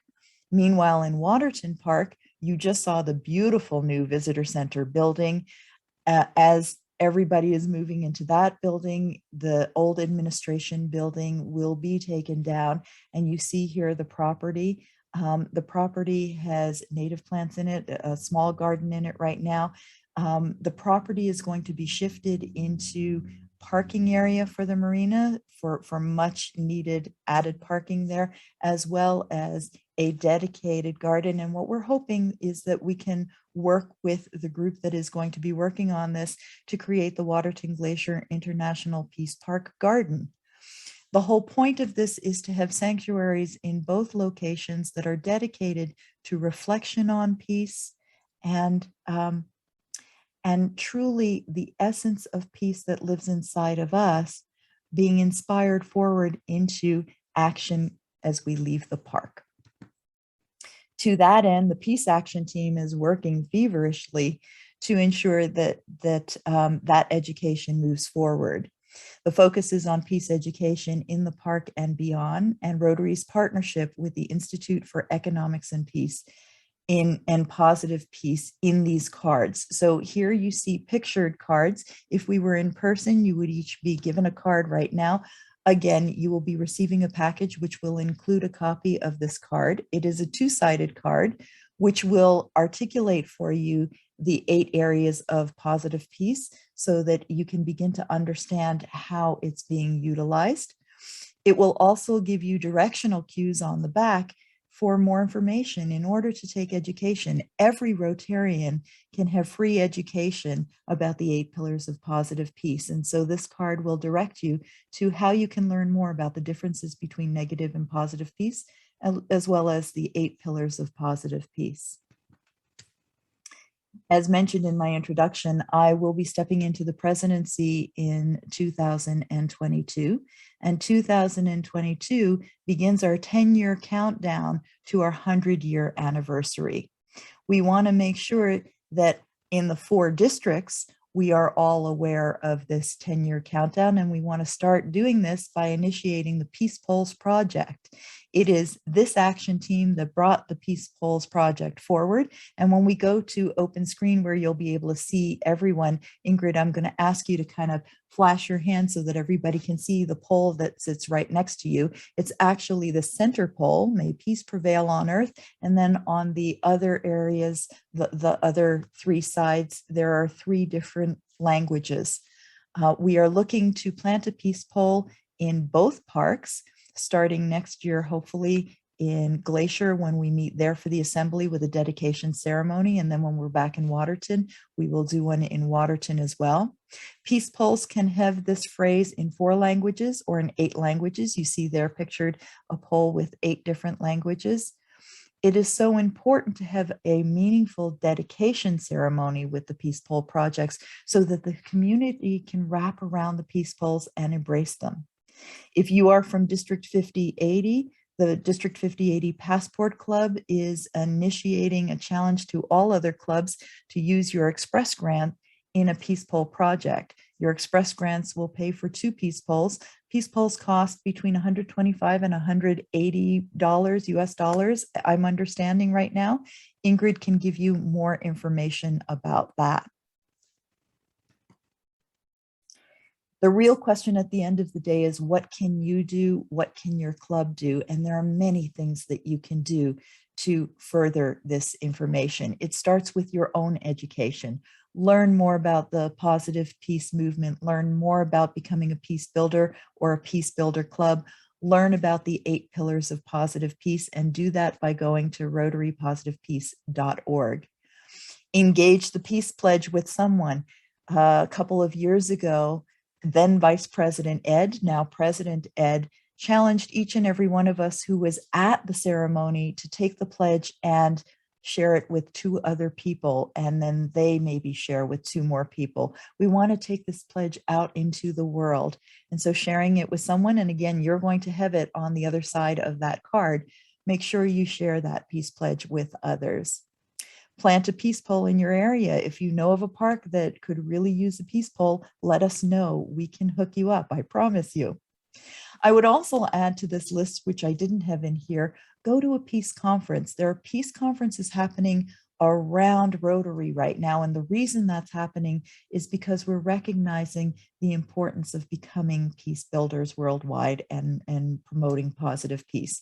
There are conferences happening worldwide. There are exciting events where we meet fascinating people with new ideas. If you're wondering what peace conference you might attend, on October 16th, District 5080 is hosting a peace conference that we would welcome you to attend. It's all about healthy conversations, because the reality is right now we've been having pretty divisive conversations. There's toxic polarity going on, and there's mistrust and distrust happening. So how do we have healthy conversations and promote peace at that level in our clubs and in our communities? So we invite you to join that conference, and I'm sure Bill's going to put up a link to that conference in the chat room. I thank you so much for this time. I thank you so much for being here and sharing this sacred space with us. And go visit the parks when you have a chance. There's nothing like that shared landscape. Thank you all. Thank you. That was great, Maria. Glenn Coulter. Thank you very much, Maria. Are there questions for Maria? I haven't seen any in the chat box as yet, but I'm sure that all of you have some thoughts that you would either like to extend or ask Maria some additional questions.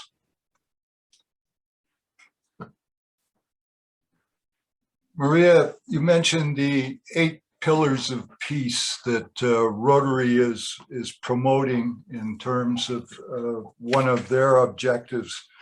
Could you possibly just mention for a moment what some of those 8 pillars are? Absolutely. Calling on you without having planned it in advance, but it's quite all right. It's quite all right. Suspect you have some idea of what they are. Yeah, the 8 pillars of positive peace are the areas that we need to work on. And our president, Shaker, has said to us that we understand that every Rotary project actually filters through at least one of these 8 pillars, because we're serving these 8 pillars. And that's why it's become a real stronghold for Rotarians. So the 8 pillars are good relations with neighbors. And again, you don't have to worry about rushing to write these down as I say them, because you're going to receive the card that will say it. But it's building good relationships with neighbors. It's high levels of human capital. It's acceptance of the rights of others. It's low levels of corruption, sound business environment, well-functioning government, equitable distribution of resources, and free flow of information. I think that was 8. I think I did 8 there, if anybody was counting. Right. And so you can understand how in each of these 8 pillars, there are then measurables around it. And that's how the Global Peace Index is measured every year. Every country participating gets a number, and then they're ranked. Who does that ranking, Maria? That is the IEP, the the Institute for Economics and Peace. Okay, and that is located where? IEP, you mean yes. the connection, like the website? The organization, where is home for? Oh, home is literally around the world. They have locations around the world. Okay. If I could add to that. But Bill has put into the chat box that Melbourne, Australia is the home for it. Okay. But they have offices around the world and representation from around the world. Any other comments or questions for Maria? If not, thank you. I'm seeing Tom just asking if communities, can communities build or make peace poles with local, absolutely, absolutely. You can create your own peace poles. The idea is to get the idea of a peace pole out there and to make sure you have a dedication ceremony that involves the community so that there's a sense of what that pole is all about and what it means for you as a community. Excellent. Thank you very much, Maria. You gave us some inspiring thoughts to follow up with, and we look forward to pursuing these as clubs and as individuals in the future. And thank you so much for your presentation. Thank you. Thank you. Next on our agenda, it is my privilege to introduce Dr. Leroy Littlebear. Leroy was born and raised on the Blood Indian Reserve about 70 kilometers west of Lethbridge. As one of the first Native students to complete a program of study at the University of Lethbridge, Leroy graduated with a Bachelor of Arts degree in 1971. He continued his education at the College of Law, University of Utah, completing a Juris Doctor degree in 1975. Following his graduation, Leroy returned to his alma mater as a founding member of Canada's first Native American Studies department at the University of Lethbridge. He remained at the University of Lethbridge as a researcher, faculty member, and department chair until his official retirement in 1997. In recent years, Dr. Littlebear has continued his influential work as an advocate for First Nations education. From 1998 to 1999, he served as director of the Harvard University Native American Program. Upon his return to Canada, he was instrumental in the creation of a Bachelor of Management in First Nations Governance at the University of Lethbridge, the only program of its kind in the country. In the spring of 2003, Leroy was awarded the prestigious National Aboriginal Achievement Award for Education, the highest honor bestowed by Canada's First Nations community. He continues to pursue new research interests, including North American Indian science and Western physics, and the exploration of Blackfoot knowledge through songs, stories, and landscape.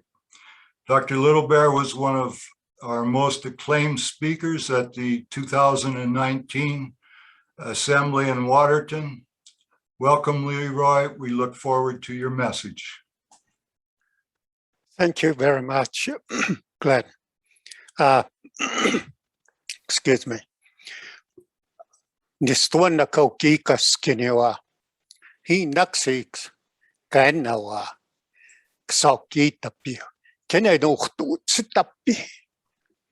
I was just introducing myself in Blackfoot. My Blackfoot name is Lowhorn. I'm of the Small Ropes clan.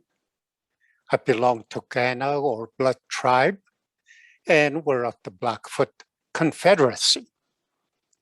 Let me see, I'm not the greatest tech person. Let me see if I can turn my share screen on and see if we can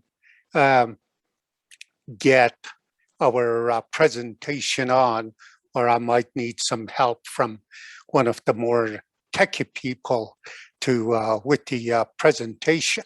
So here goes.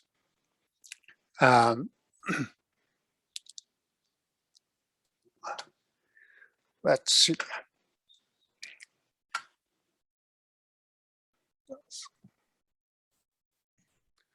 No, that's not the one we want.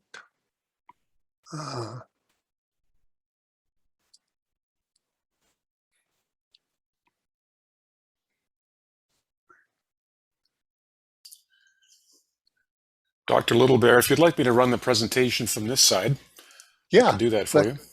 Let's do that. Okay. Yeah. Okay. That'll be best. Just tell me when to advance the slides, if you could, please. Okay. Firstly, before I get into the presentation, let me give a little bit of background. It was about 2008 when one of our students from the University of Lethbridge, she was doing her environmental studies, doing her master's degree, and she was working with our elders. And it was in one of the sessions with the elders that she invited us to go out to stand off on the reservation. And we got into a good discussion with the elders. And it was during that discussion that the elders kind of expressed a concern about how the young people were not seeing the buffalo and why it was important, because they said our songs, our stories, our ceremonies are, connected to that buffalo. It's so important to us. And so they kind of were saying, we'd love to see that buffalo roam this country again like it used to, so that the young people can make that connection. And if, so that for non-Blackfoot people, if you can think about it this way, and how I try to explain what the elders were talking about, think about it this way. If you are Christian and you can have all the Christian beliefs and so on, but if you don't see that church over there on the street corner, if you don't see crosses in different places in the neighborhood and so on, there seems to be something just a little bit missing. In other words, there's no external icon that strengthens your belief system. There's something missing. Well, that is the case with our people. That buffalo that we have a relationship with, when we look out there, it's not there yet. We're still carrying on with the ceremonies at every Sundance. We're still singing the songs. We're still, telling the stories. So it was as a result of that small beginning that we decided to hold what we referred to as buffalo dialogues. We just started talking with and held these dialogues And anybody young and old can come to these dialogues. And we would tell stories, we'd sing songs, do ceremonies at these dialogues. And, you know, we held them all over Blackfoot territory, on the Montana side, on the Canadian side, on the different reserves here. And we must have held, I'd lost count. I mean, I don't know how many dialogues we had. And incidentally, we used to always have an empty seat in our talking circles for the buffalo. I know Jeff, in fact, kind of joined those dialogues a number of times. And, you know, it's hard to explain, but that buffalo used to ask us hard questions, such as, you want me to come back, but why do you want me to come back? It's been over 100 years, 150 years that you've done without me. Why do you want me to come back now? And if I do come back, is it just going to be the same old? Say, well, after 4 or 5 years of these dialogues, the elders eventually came to the conclusion, I think we're all of one mind. We would like to see that buffalo come back. But we can't do it by ourselves. We need partners. We need our brothers and our neighbors to come and help us. Let's invite our fellow tribes on the American side and, yeah, on the Canadian side to all come together.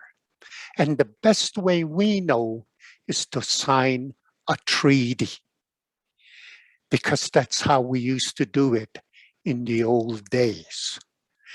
So in the fall of 2013 through the winter, we spent drafting the Buffalo Treaty. And it was in September, coming close to it, in fact, September of 23rd of 2014, on the Blackfeet Reservation, that the Buffalo Treaty came to be. It was signed by 4 tribes on the American side, Fort Peck and down over there towards, the Blackfeet and, Fort Belknap and the Salish Kootenai in Flathead country.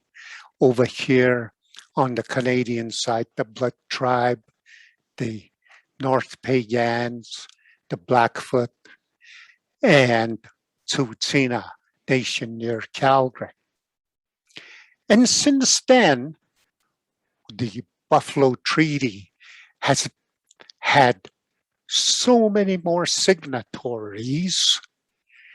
In fact, we now have well over 30 nations that have signed the Buffalo Treaty on both sides of the border.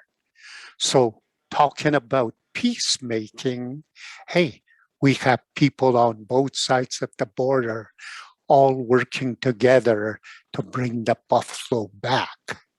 And the intent of wanting to bring the buffalo back is not only for those cultural purposes.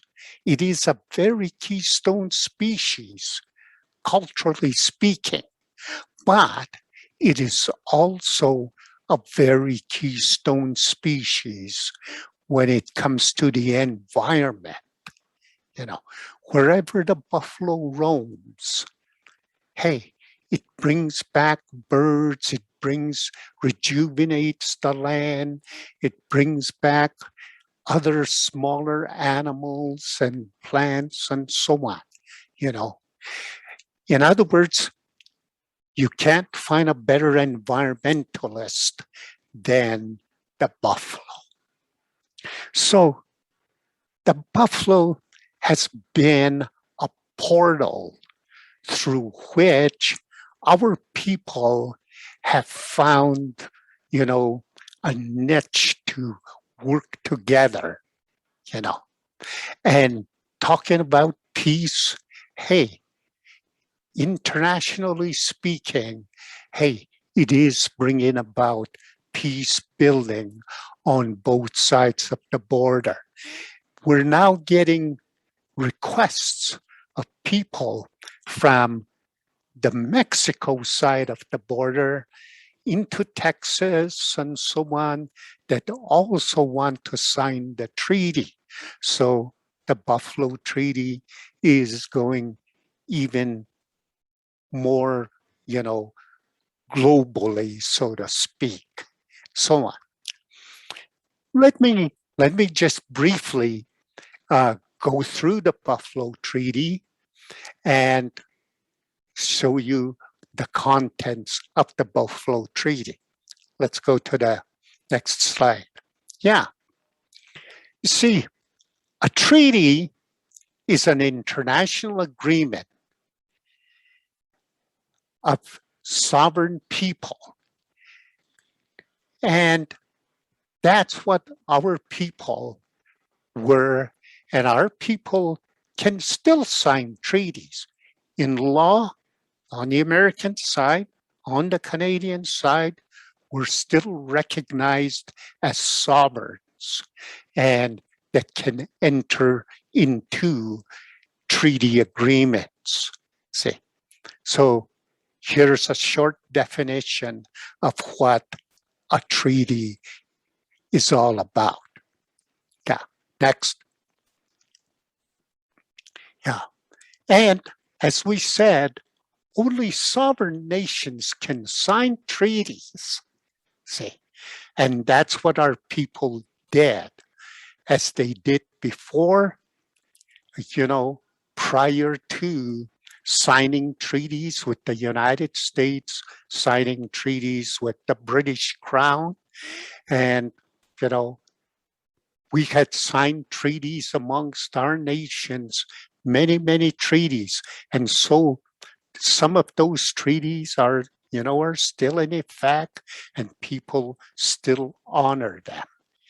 And, you know, Treaty number 7 right here in southern Alberta is simply an example of them.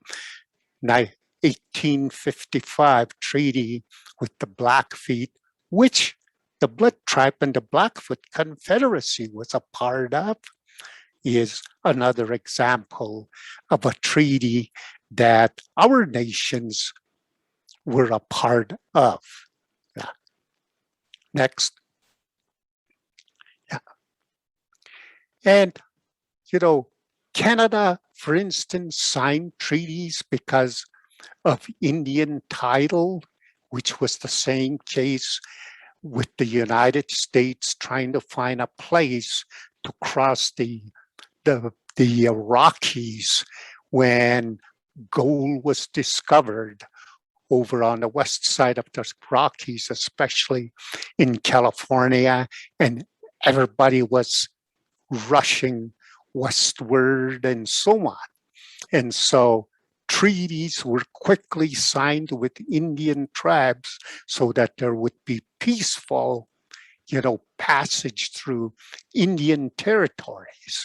And our people signed those treaties to share their lands with the newcomers and to protect their cultures in view of impending change. So those were the reasons for signing treaties with the United States and with the Canadian Crown. Yeah. Next. Yeah. And most interpretations today of treaties are by courts. And those, when you go to court, courts usually interpret issues very narrowly. And when in reality, it should be the nation and not the courts that do the interpreting of these treaties, because treaties are relationships between nations. They are not relationships between courts, say. And unfortunately, many of the issues revolving around treaties have been decided by courts. So that's unfortunate and so on. Next. Here were some cases that dealt with treaties. For instance, in 1985, Canadian Supreme Court said, hey, treaties are sui generis. In other words, they're in a class of their own. They're very distinct type of treaties. Worcester v. Georgia, for instance, was an American Supreme Court decision revolving around relationships with Indian tribes that said, no, Indian tribes are sovereign and they can enter into treaties and so on. Siwi case on the Canadian side said, hey, there's no doubt about it. Treaties can be signed by Indians and so on. So it's well established that treaty making is still something that Indian tribes, First Nations can do. Yeah, next. And here are some more cases. I won't bother you with those and so on. Let's go to the next one. I want to talk about the Buffalo Treaty. As we said, was a treaty that was signed on both sides of the border. And the treaty was to recognize the spiritual and cultural relationship that Indigenous people share with the buffalo. The Buffalo Treaty is to foster and nurture that special relationship that recognizes buffalo as a wild, free-ranging animal that are part of the ecological system. The Buffalo Treaty is about culture, economics, health, education, conservation, and research. That's what it's about. Next.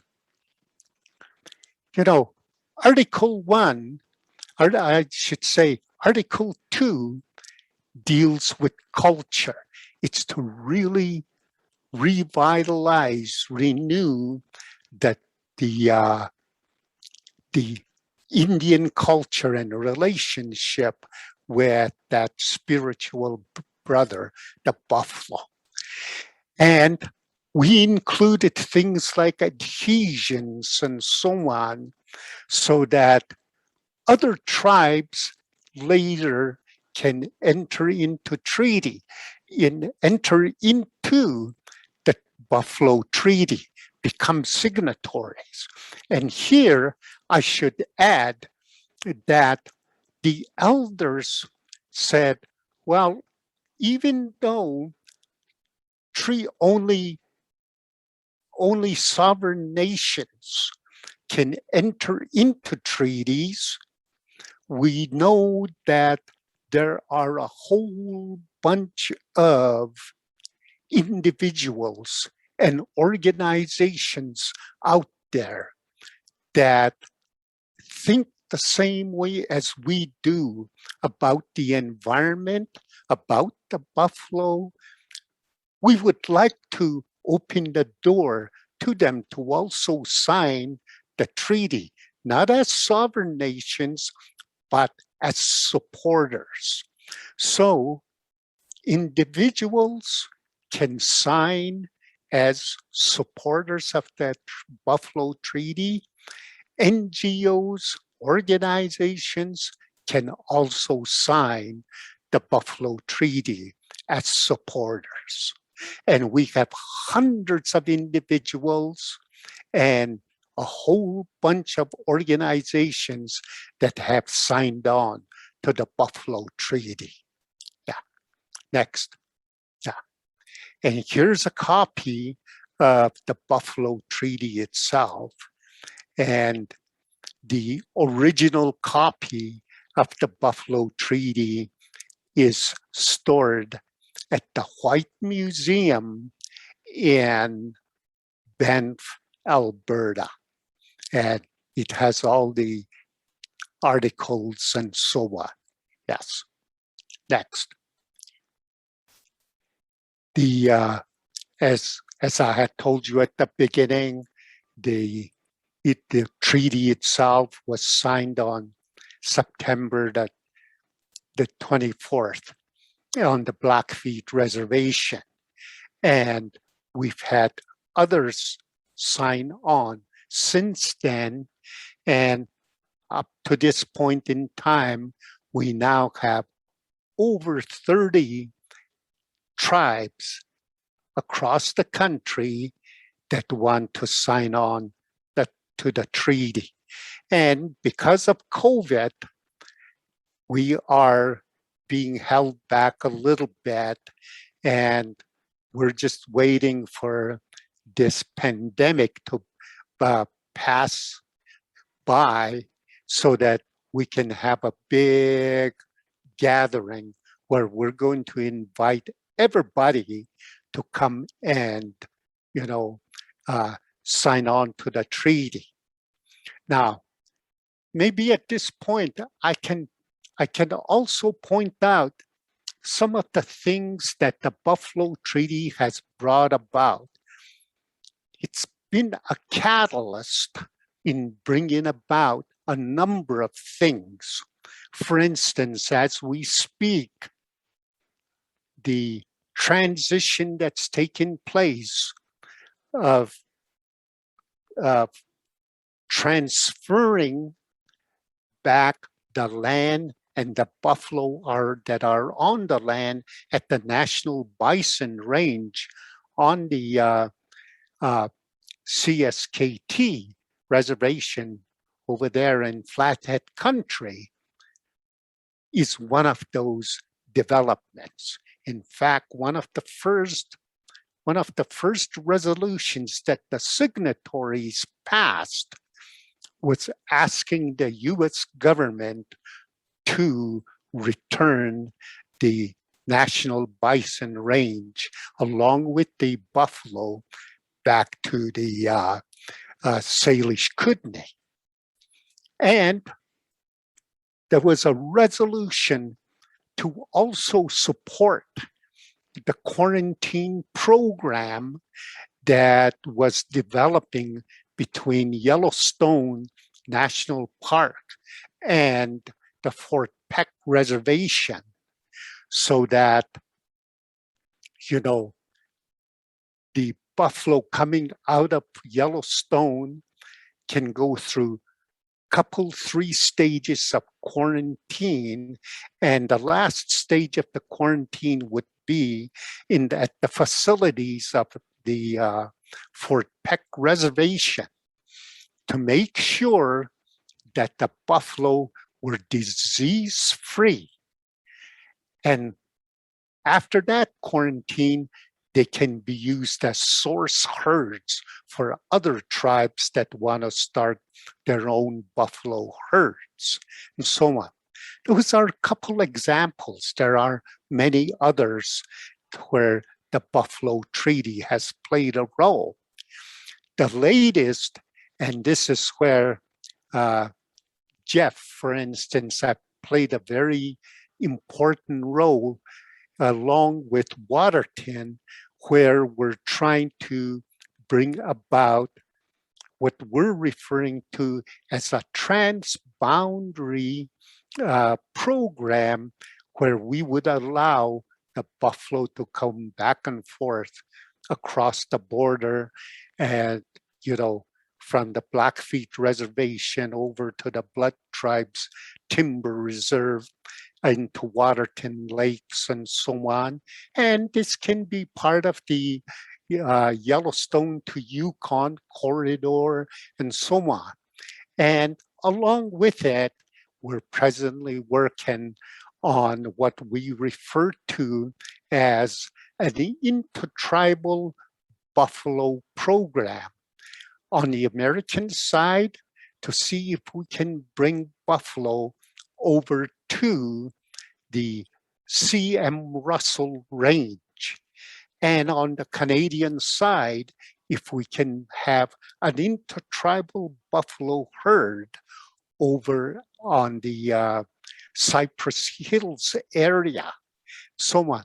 So these are efforts that the Buffalo Treaty is working on.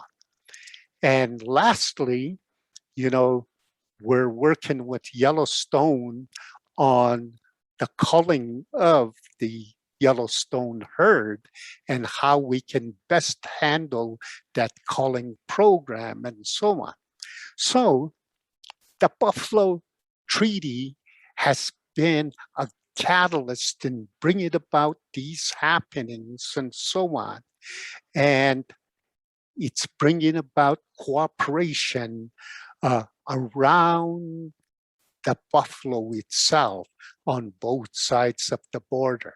So talking about international peace efforts, hey, the Buffalo Treaty and the buffalo has been, a great, example of those types of efforts. Maybe I'll stop there. Thank you so much. Yeah. Thank you very much, Dr. Littlebear, for your presentation. It has been really an inspirational message for us and very enlightening. I'll check the chat box here. I don't see any questions right away, but I do have a question for you. Dr. Littlebear, you had mentioned the adhesions Article 7. I would like to know whether Montana or the United States have signed on to the Buffalo Treaty. So far, no, they have not. But the door is open. They can sign on if they so desire. And we're hoping to talk to Deb Haaland, the new Secretary of the Interior, to see if they would consider that. And we've talked to our the appropriate government people on the Canadian side, and they said we'll take that into consideration. And so, but the door is open to the United States and to Canada to sign on. Yes. Would you also entertain individual Rotary clubs to sign on to the treaty?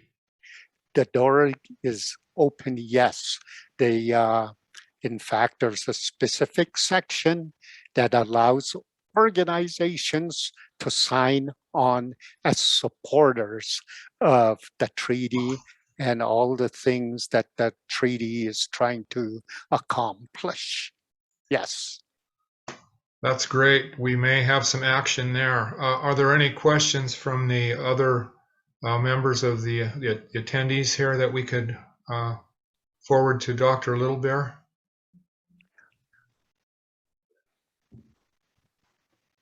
There's a question from Trevor Axworthy on the chat box. Is the bison herd that has been reintroduced in Banff National Park part of that treaty? Not specifically, but the Banff National Park had a plan of reintroducing the buffalo, but it had been sitting on the shelves for a long time.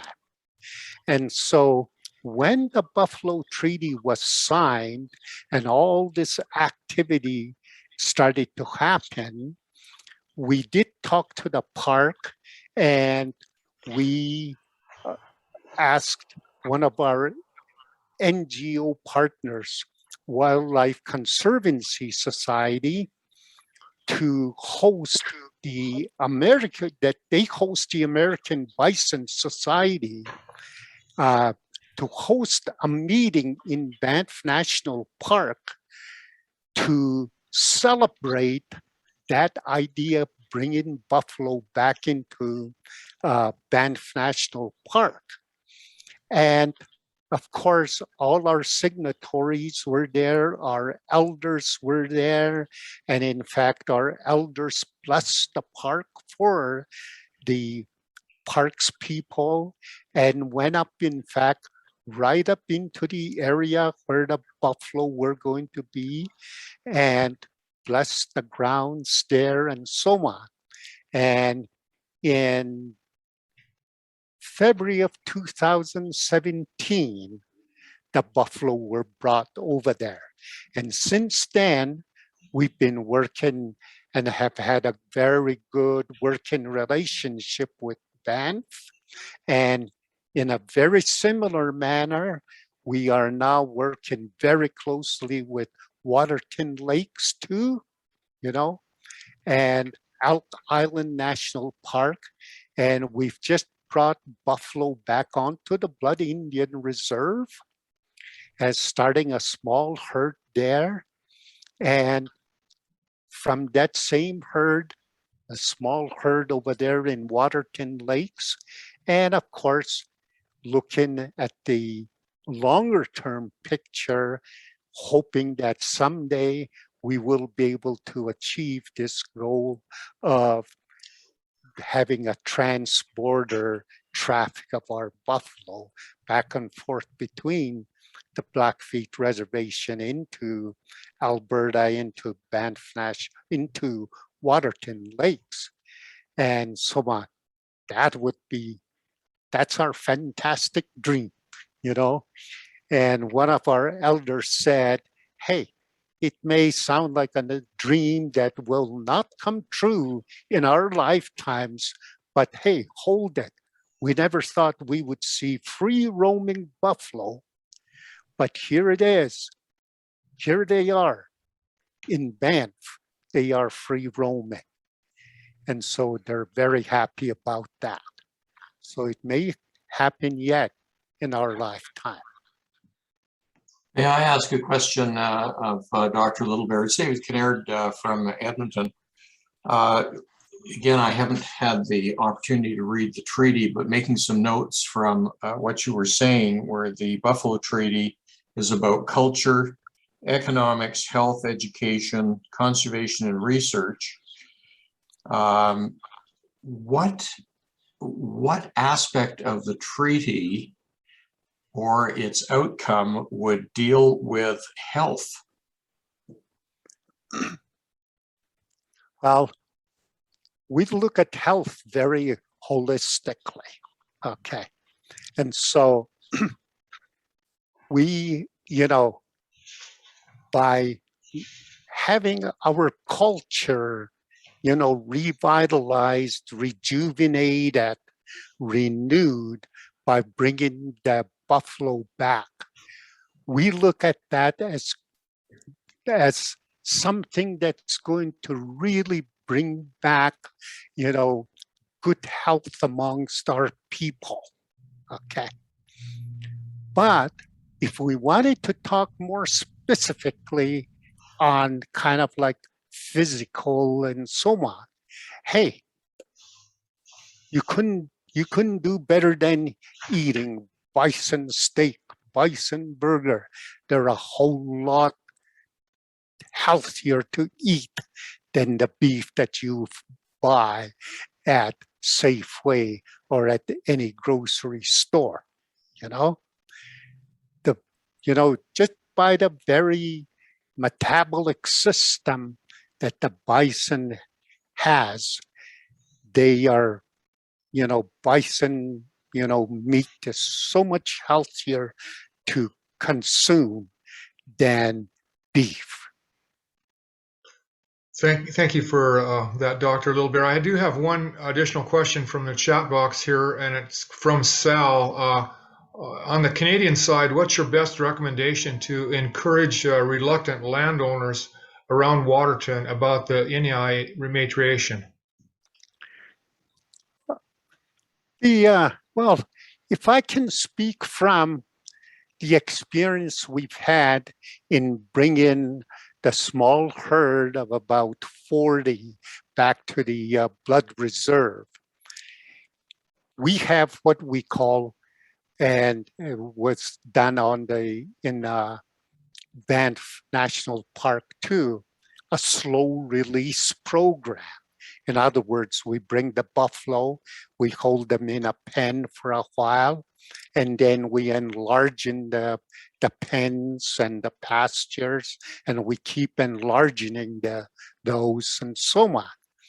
And, you know, what we did was we did talk to our surrounding neighbors, to our surrounding off-reserve non-Indian neighbors, and told them, we're bringing these buffalo back and we want you to know about that. And we want to make you aware, just in case something happens, then you never know. We're going to be very careful about how we do things, but gee, these animals are not like cattle. They're not like horses and so on. And just in case one of them do manage to get out and so on, we want you to be aware and so on. But we've had the best cooperation from our neighbors off the reserve. And in fact, they encouraged us and they said, hey, we're very, very glad you people are doing this and so on. So we've had nothing but good thoughts and good cooperation from them. And so I think it's really just a matter of education and so on in talking to people. I always, the example I give to people is when you're the boss, when you're the CEO of an organization or a company and so on, I always tell people, you should never be afraid of, or you should never be scared of complaints from your employees. Why? Well, because that's how you know what people want. See, that's how you know what people want. So the best way to find out is to talk, okay? So let's talk, okay? And so, yes, let's go and talk and see if we can have a win-win situation, so on. So, and so far, we've had a win-win situation with our experience right here on the blood reserve, yes. And one more question on the chat box is that from Brent Collingswood, we heard that buffalo were transported from Elk Island National Park east of Edmonton. Were they sent to southern Alberta as part of the treaty? Yes, what we did was we, as part of the ongoing program, Elk Island, just like Yellowstone, every once in a while has to cull their herds. And so anybody that would like to get buffalo has to sign up and stand in line for the buffalo.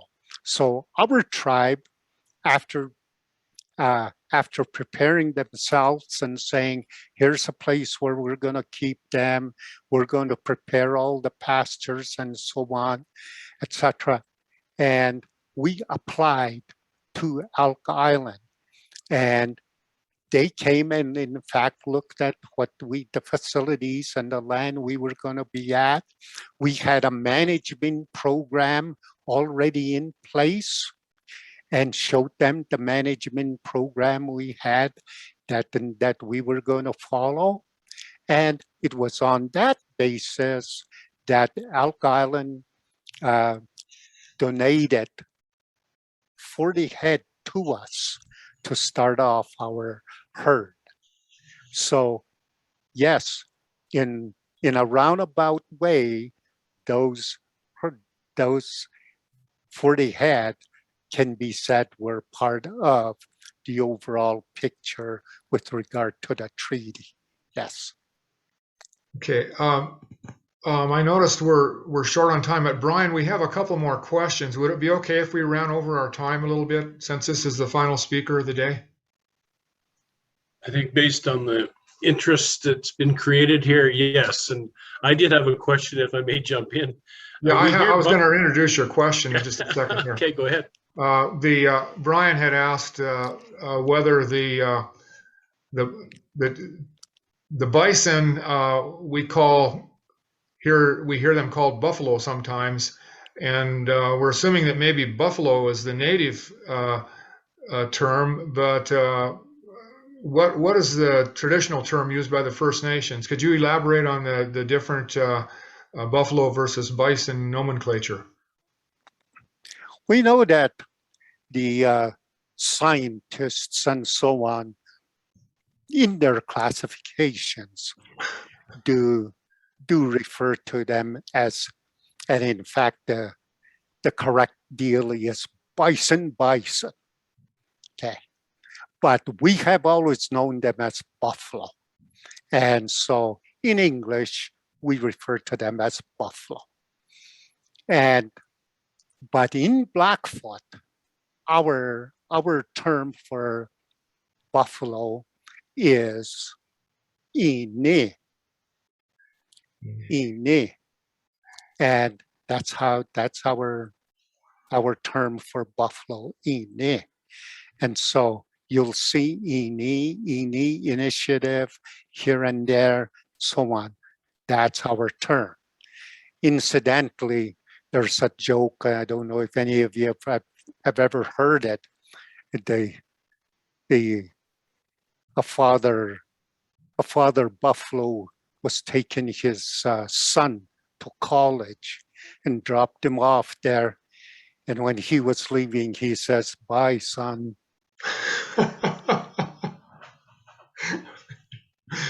Oh, you make me laugh. Yeah. Dr. Littlebear, another question. Is there a potential to reintroduce bison to the Flathead?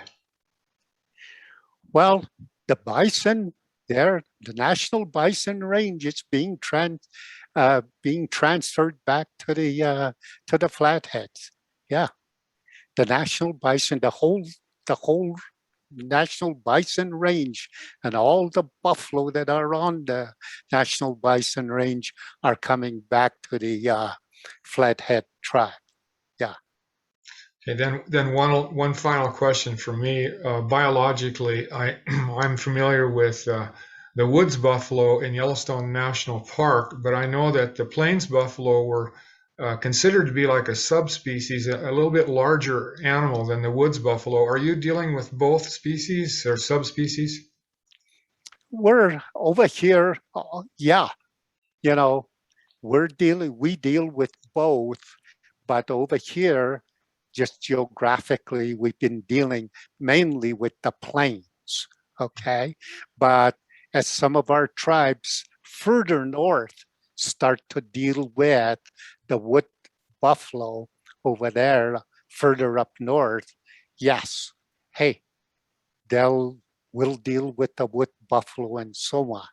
And one of our efforts, and it's starting to turn, I don't know that it's actually got the signature on paper yet, but one of the things we're trying to accomplish is a little bit here, a little bit there, on little bits of territory, is to get the buffalo classified as wild.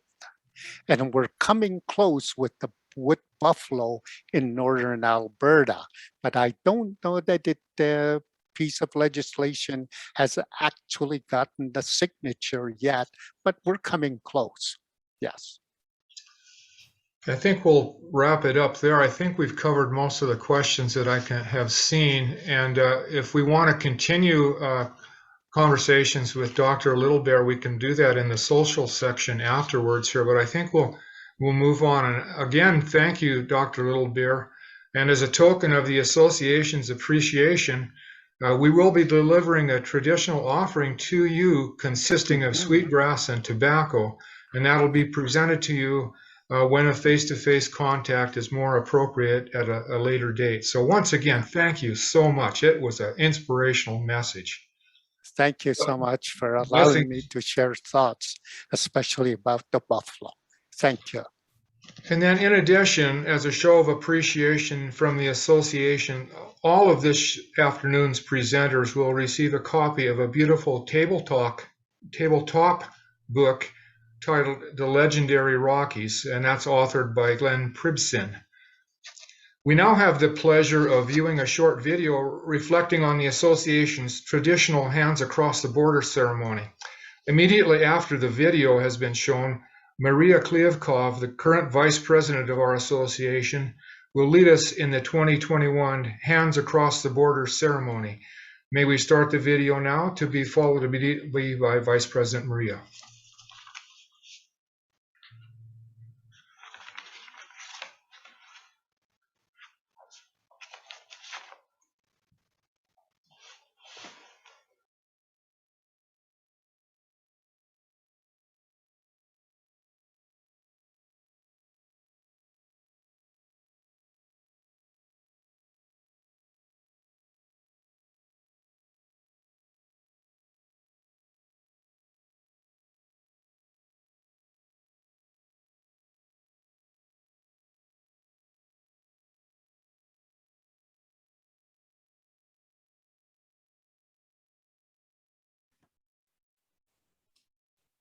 As you can see in that last slide, last time we were together in Waterton in 2019, that was the last time we were physically able to be together to do this very special ceremony.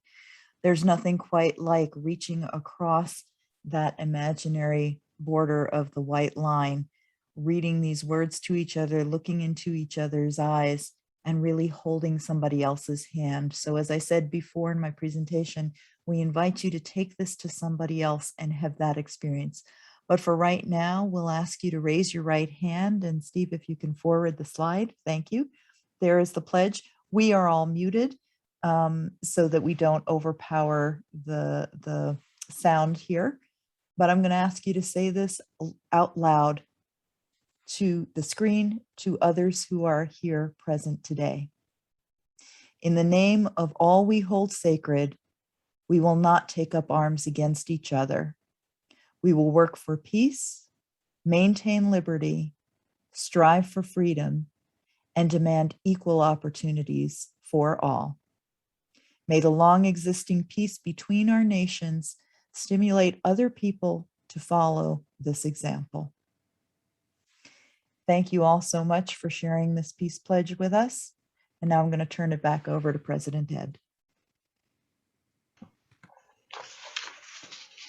Thank you, Maria. As our association's assembly closes, we should first acknowledge the efforts by the 2021 Planning Committee chaired by Director Brian Walton of the Calgary Rotary Club of Stampede Park. The Planning Committee had assembled an outstanding in-person event which was planned for Waterton, but due to the prevalence of COVID-19, they quickly pivoted to an outstanding virtual assembly, which we have just experienced. It's been great. So from the bottom of the association's collective hearts, thank you, Brian, and the Planning Committee for your historical efforts. The second thing I want to mention, as president of the association, I had requested our district governors to provide a brief message of welcome from the districts to all of our attendees. District Governor Martin Parnell of District 5360 was gracious enough to provide us with the following message, which I will now read. I quote, "On behalf of District 5360, I would like to thank the organizing committee for doing a tremendous job in pivoting to a virtual event. While it was a huge disappointment for everyone involved to switch from an in-person to a virtual event, we as Rotarians are flexible and adaptable. This year's Peace Park Assembly ensures that we are stronger together, and we look forward to the next assembly. Yours in Rotary, Martin." District Governor Martin, thank you so much. I am confident that as Rotarians, all Rotarians within our 4 districts, we all concur with your message. And now lastly, as I reflect on the past year since our last virtual assembly, it has not been an easy year. Earlier today, I learned that a former student of mine had just passed from the COVID virus. That makes 10 of my personal acquaintances who have succumbed to this virus. We are indeed in the middle of a war which has caused more fatalities among the nations of the Waterton Glacier area than during the entirety of World War II. In the face of this onslaught on humanity, Rotary and the Waterton Glacier International Peace Park Association have survived, and they've pressed forward with our peace building tasks. We've pivoted in the face of this onslaught. So we have evolved. We've met virtually. We continue to celebrate peace between our nations. We give thanks for the lands, the flora, and the fauna we are tasked to steward. We continue to spread the seeds of peace in our efforts. We may not know where those seeds will be spread through the virtual winds that blow, but wherever they land and find fertile soil to sprout, the world will be bettered. One seed, one Rotarian at a time. This concludes our assembly. Now go in peace. If you would like to remain online to socialize, you may do so. For those that are going offline, farewell until we see again. Bless you.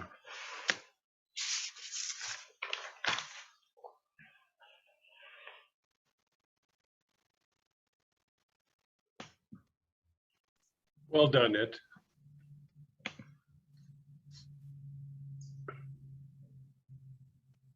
Thank you. I'll hang around for a bit to socialize. Anybody else on board with me? Ed, that was a beautiful message. Thank you. Thank you. Thanks for participating, everyone.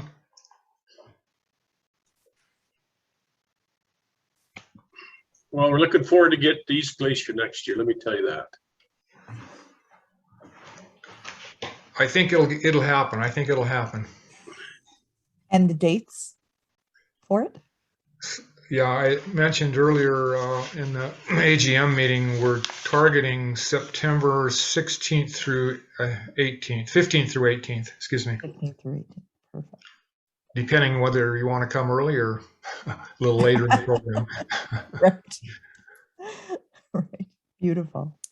Mr. Chairman, I'd like to thank Charlene Bearden and Steve Mason for helping us out with our program. Absolutely. Very much appreciated. Yeah, definitely. Your entire crew, Brian. The whole event was very professional, very professional. I've attended a lot of different Zoom meetings, but the preparation ahead of time really paid off, and having the backups was great. So it came off as a very, very professional event. And I'm not just saying that because I was involved early in it at all. Even if I didn't know anything of the pre-planning, I would have thought that was one of the most professional I'd been a part of. So well done, you guys. Well, that's what I was thinking about at 3 o'clock this morning. What could go wrong, you said? Yeah. Yeah. No, it gave me a lot of peace of mind on it, I'll tell you that. Yeah. Kudos to everyone that participated and watched, as well as those that spoke. So it was outstanding. I think everybody did an absolutely superb job. That was a wonderful program. And I felt my role was a very minor one, and all of you did just stellar work to put this together beautifully. Mr. Gingrey, it's nice to see you coming in from Virginia. It's nice. I think that's a real important part of Zoom meetings anyways. Yeah, Marshall, it's good to see you. I should tell you guys, this sweetgrass braid that I have here, I got it at Eden Valley the other day, and I was told that it's harvested around Edmonton. So I'm going to find out a little bit more about that, but it's this is going to Dr. Littlebear when I get a chance to get down to Lethbridge. I just wanted to make a comment that whenever I hear Dr. Littlebear speak, I get this upwelling in my chest about the meaningfulness of what he portrays to us. And I am just touched to the heart by his message whenever I hear him. So when I die, I'd like to be alongside his spirit. I didn't realize he'd retired that long ago. I read his bio, but I think it was 97. Like you said, Glenn, that's quite a long time ago. Yeah, I didn't actually realize it was that long ago either until I reviewed the bio again. Ed, I was going to bring up, I was familiar with Dr. Littlebear and the marvelous work he's done, and this has been a huge education. I can't remember probably as many 10 court cases, federal cases dealing with brucellosis and bison, and we have a real challenge in this country of understanding to get this particular species as wildlife, and the Department of Agriculture actually, if you're outside of the federal lands that are exclusive jurisdiction, they're part of the responsibility of the Department of Agriculture in the states. And this gives us tremendous legal problems, and the legal battles have a lot going on. I think it's wonderful that Dr. Littlebear has a law degree, but it's going to take a lot of work. I'm still involved after being out of the National Park Service Department of Interior for about 20 some years. But it's his statements and the background, he did an excellent job in helping us to understand it. But it's going to take a lot of work, and Rotary could be a very important thing. I do have to mention, my mind got that as biologists and the managing the wildlife, we've tried to keep the two subspecies, the plains and the wood buffalo, keep them as separate subspecies. So there's also a lot of work going on. I believe the last court case I was on, believe it or not, over 3,000 independent herds that are considered wildlife, not as an agricultural meat product and others. So it has a long ways to go, and I won't linger on that, but I want to tell you, I'm still being worn out in court cases. This is no simple little jaunt down the trail. One of the good things is that bison herd in Elk Island is disease-free. That's one of the big issues, and so they're not carrying brucellosis. But that's not the case for the woodland bison up in the wood buffalo. They've got a brucellosis problem up there. Yeah, I got to Grand Teton, and bison increases quite fast. I had 50, and that's interesting how Lawrence Rockefeller really bought them back into Grand Teton and surrounding area. But by the time we left, we're having a hard time getting a management plan approved well, there was over 500, and now it's up to 1,000. So once bison gets going and they have the habitat, they reproduce quite fast. I want to tell you that. Ed, that's all I had, except I think one thing, Ed, since I feel like I conned you into taking this job at one time, you did an excellent job. The committee that put this together has been one of the best ones I've seen since '05. And I'll tell you, the speakers was a notch up. So all of you that were involved, I think us that sat us on the sidelines and watched you, thank you.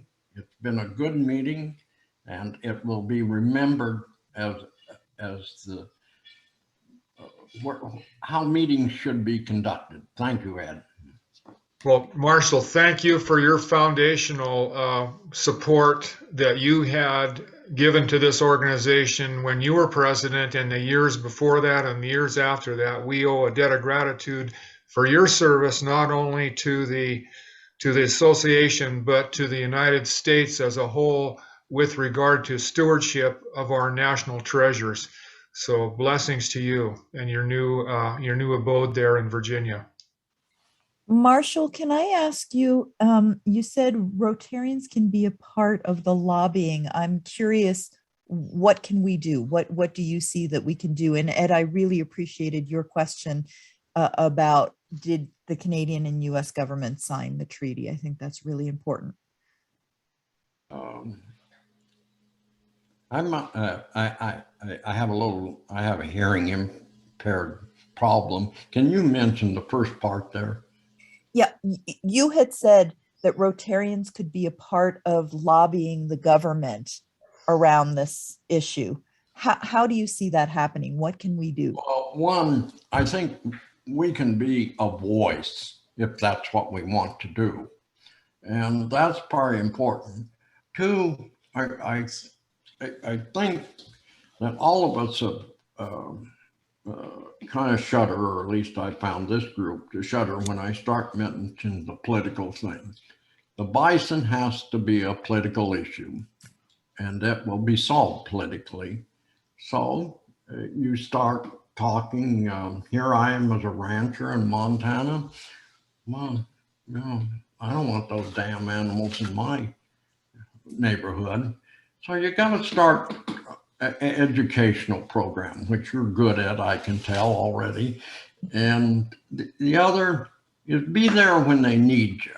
I find a lot of times people, you know, it's kind of the old teddy bear deal that Walt Disney's. These are wildlife. They aren't cuddly little animals. They're mean as can be sometimes. And I think I think the point I want to get across, I could go on this on, but it is finding what we can do as well as support others. You know, that's why Poland has one of the best European bison herds, buffalo, going because the public supports it. It's our national animal now, Congress tells us. So I think the education is the tough thing because we have prejudicedly been a culture, all of you know this, that our job to get the Indians off the land was to kill their food source. We killed them off. So we have that issue to deal with in our history. But the other thing is national parks, even Yellowstone, they're 2.4 million acres. There's just so much habitat.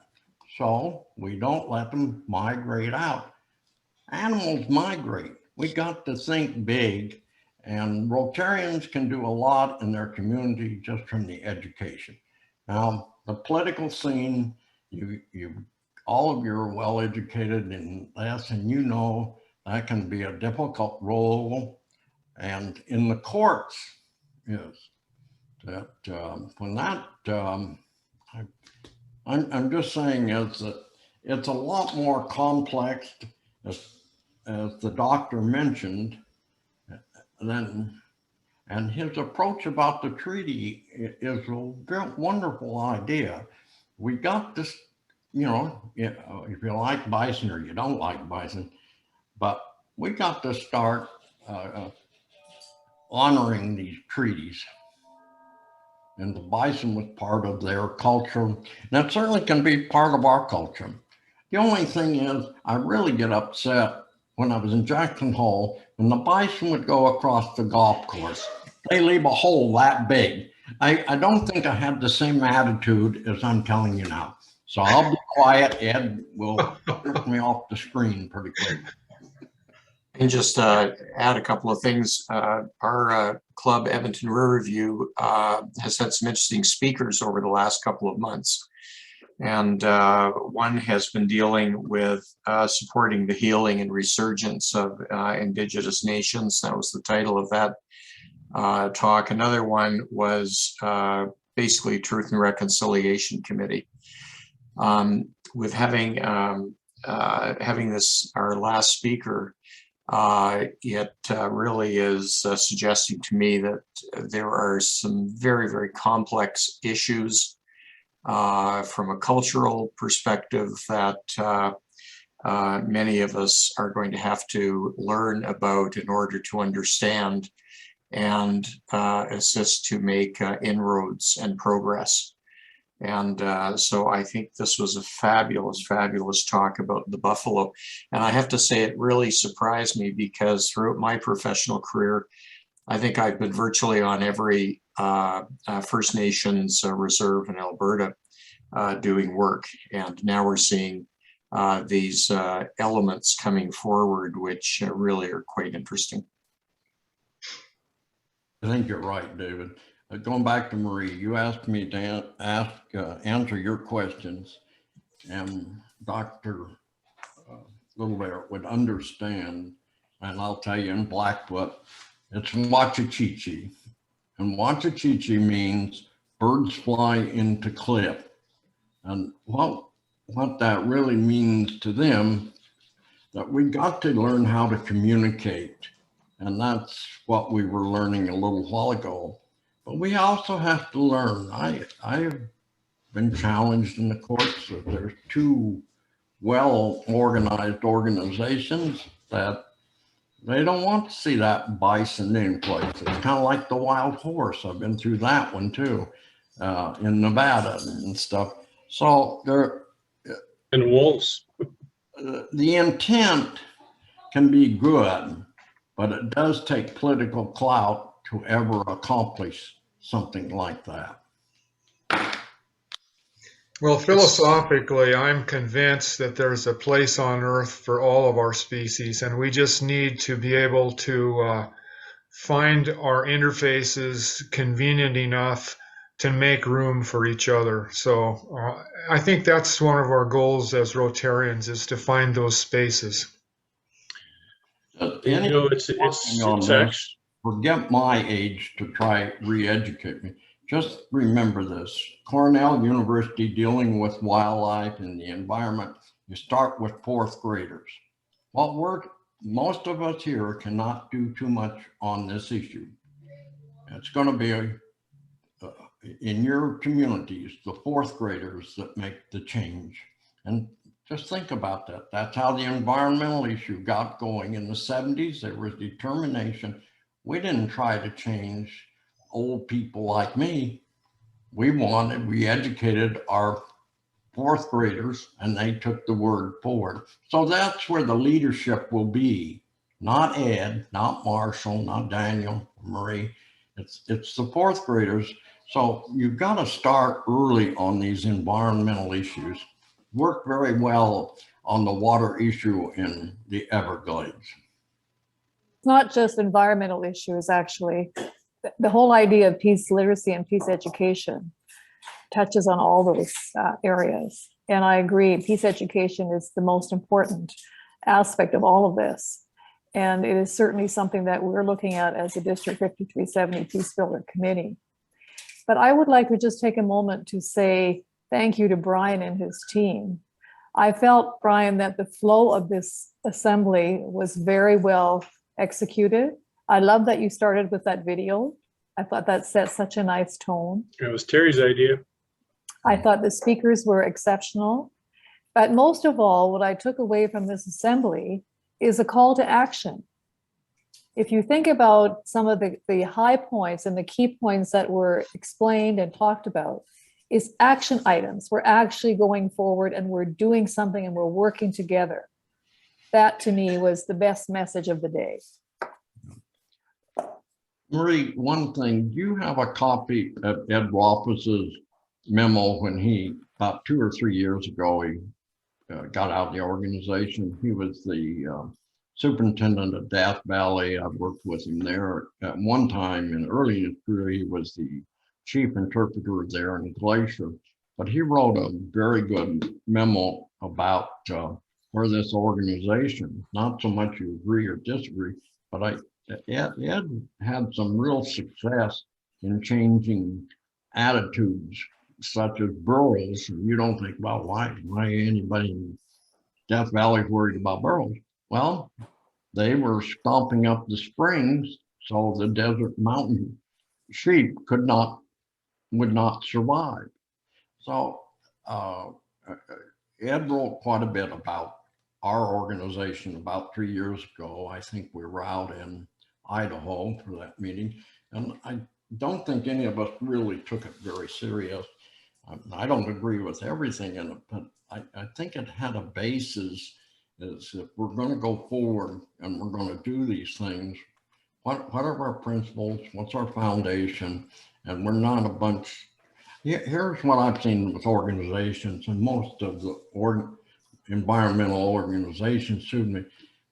One way to beat somebody, this is all going to end up in court, is, and I'm not a lawyer, that scatterbrain stuff usually catches up with you, and the government has to be as careful as the public. So we need a good basis. We need to be able to show the public we're not a whatever they want to call us. So I'll leave it there. Marie, I'm really excited about your program as well. I think we need to emphasize that. And I think all of you have really shown that we do have a substance in our program dealing with these 2 national parks. And I really look forward that I think we went through maybe 10 years of transition. It was a good old man's club, and I include myself back there. And some previous presidents talked to me. And all at once, I think it dawned on us, if we're going to continue this program and be Rotary in it, we really got to make it a program that does something. And now, you guys, I don't think I'm even a member of this. I joined a new Rotary Club in Georgia, the Huguenot Trail Rotary Club here. So I probably don't even belong to this group, and so you can just throw my ideas away. Marshall, you always belong to this group. You're an ex officio. But here's the thing. Not my program. It is the program that is the next evolutionary step. And that whole notion of peace being revolutionary, but that we are in the next evolutionary step, not just, 90 years ago, there was this evolutionary step that Rotary participated in, but now there is this next peace building evolutionary step that needs to happen. But it was already there in place from the strategic plan that happened in Idaho, from everything that Bill Gordon did to set that up, from everything that Ed is doing to activate it. And Ed, I think how you have activated, which is what you set out to do. A year ago, you declared, as you stepped into the presidency, that activating these action teams, that's the key. And I think you were absolutely right. Well, I'm not going to say anymore. I said too much. My wife is going to jerk me out of here pretty quick. But I do think you've turned the corner, in my opinion, the last couple of years or so. I know Terry Adams and others have really made some differences in getting us to a stage where we can discuss things.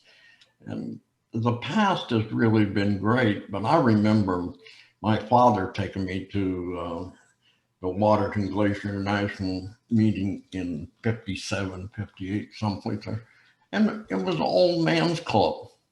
Not that they, and usually people in quite a bit prestigious on both sides of the border. And I was good for that time, but it isn't going to work here. We're going to get lost. And but I'm so thrilled to see what this committee, these 4 or 5 committees that we came up with when we're in Idaho spring meeting a couple of years ago. I think you've done a tremendous job. And I don't know what else I can say. I just feel like you've turned the corner. Now we've did that. What's next? And we just got started and we're on our way. I'll mention, Marshall, that first of all, I remember Ed's letter when he was leaving his active role on the WGIPPA, and I'll do a search because I never throw anything out, and it's got to be on my computer somewhere. I just got to type in the right words to locate it, but I think I still have it on someplace. And as far as whether or not you still belong to this organization, the WGIPPA is the mafia of a Rotary. Once you're in, you can never get out.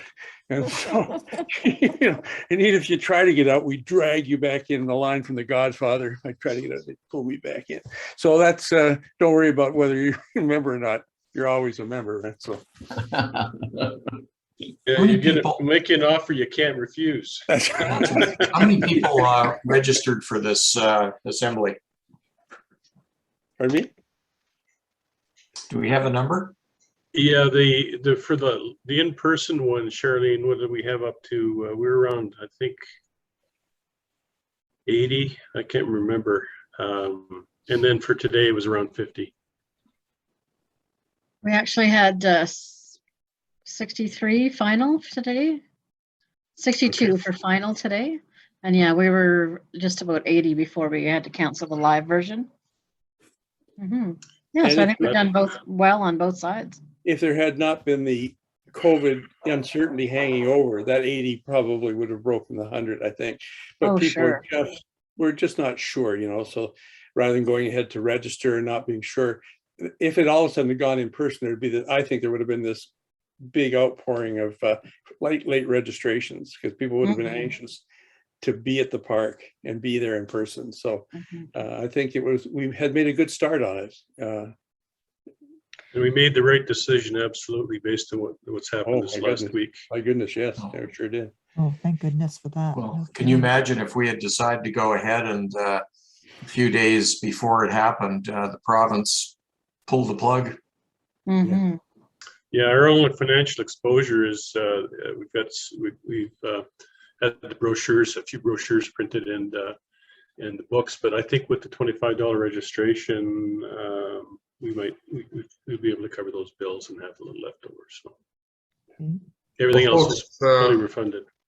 I'm going to sign off on this, but right before I do, I want to give a shout out to all of you for your thanks, and also my fellow Bobcat there, Carl. I want you to know that the Bobcats just trounced San Diego today, so go Bobcats. All right, I'll follow you out, Ed. Thank you. Thanks, everybody. You too. Thanks, everyone. Thanks, everyone. Thank you, everybody. Okay. Bye for now. Good job. Bye, everybody. Good work. Charlene, thank you. Oh, you're welcome. My pleasure.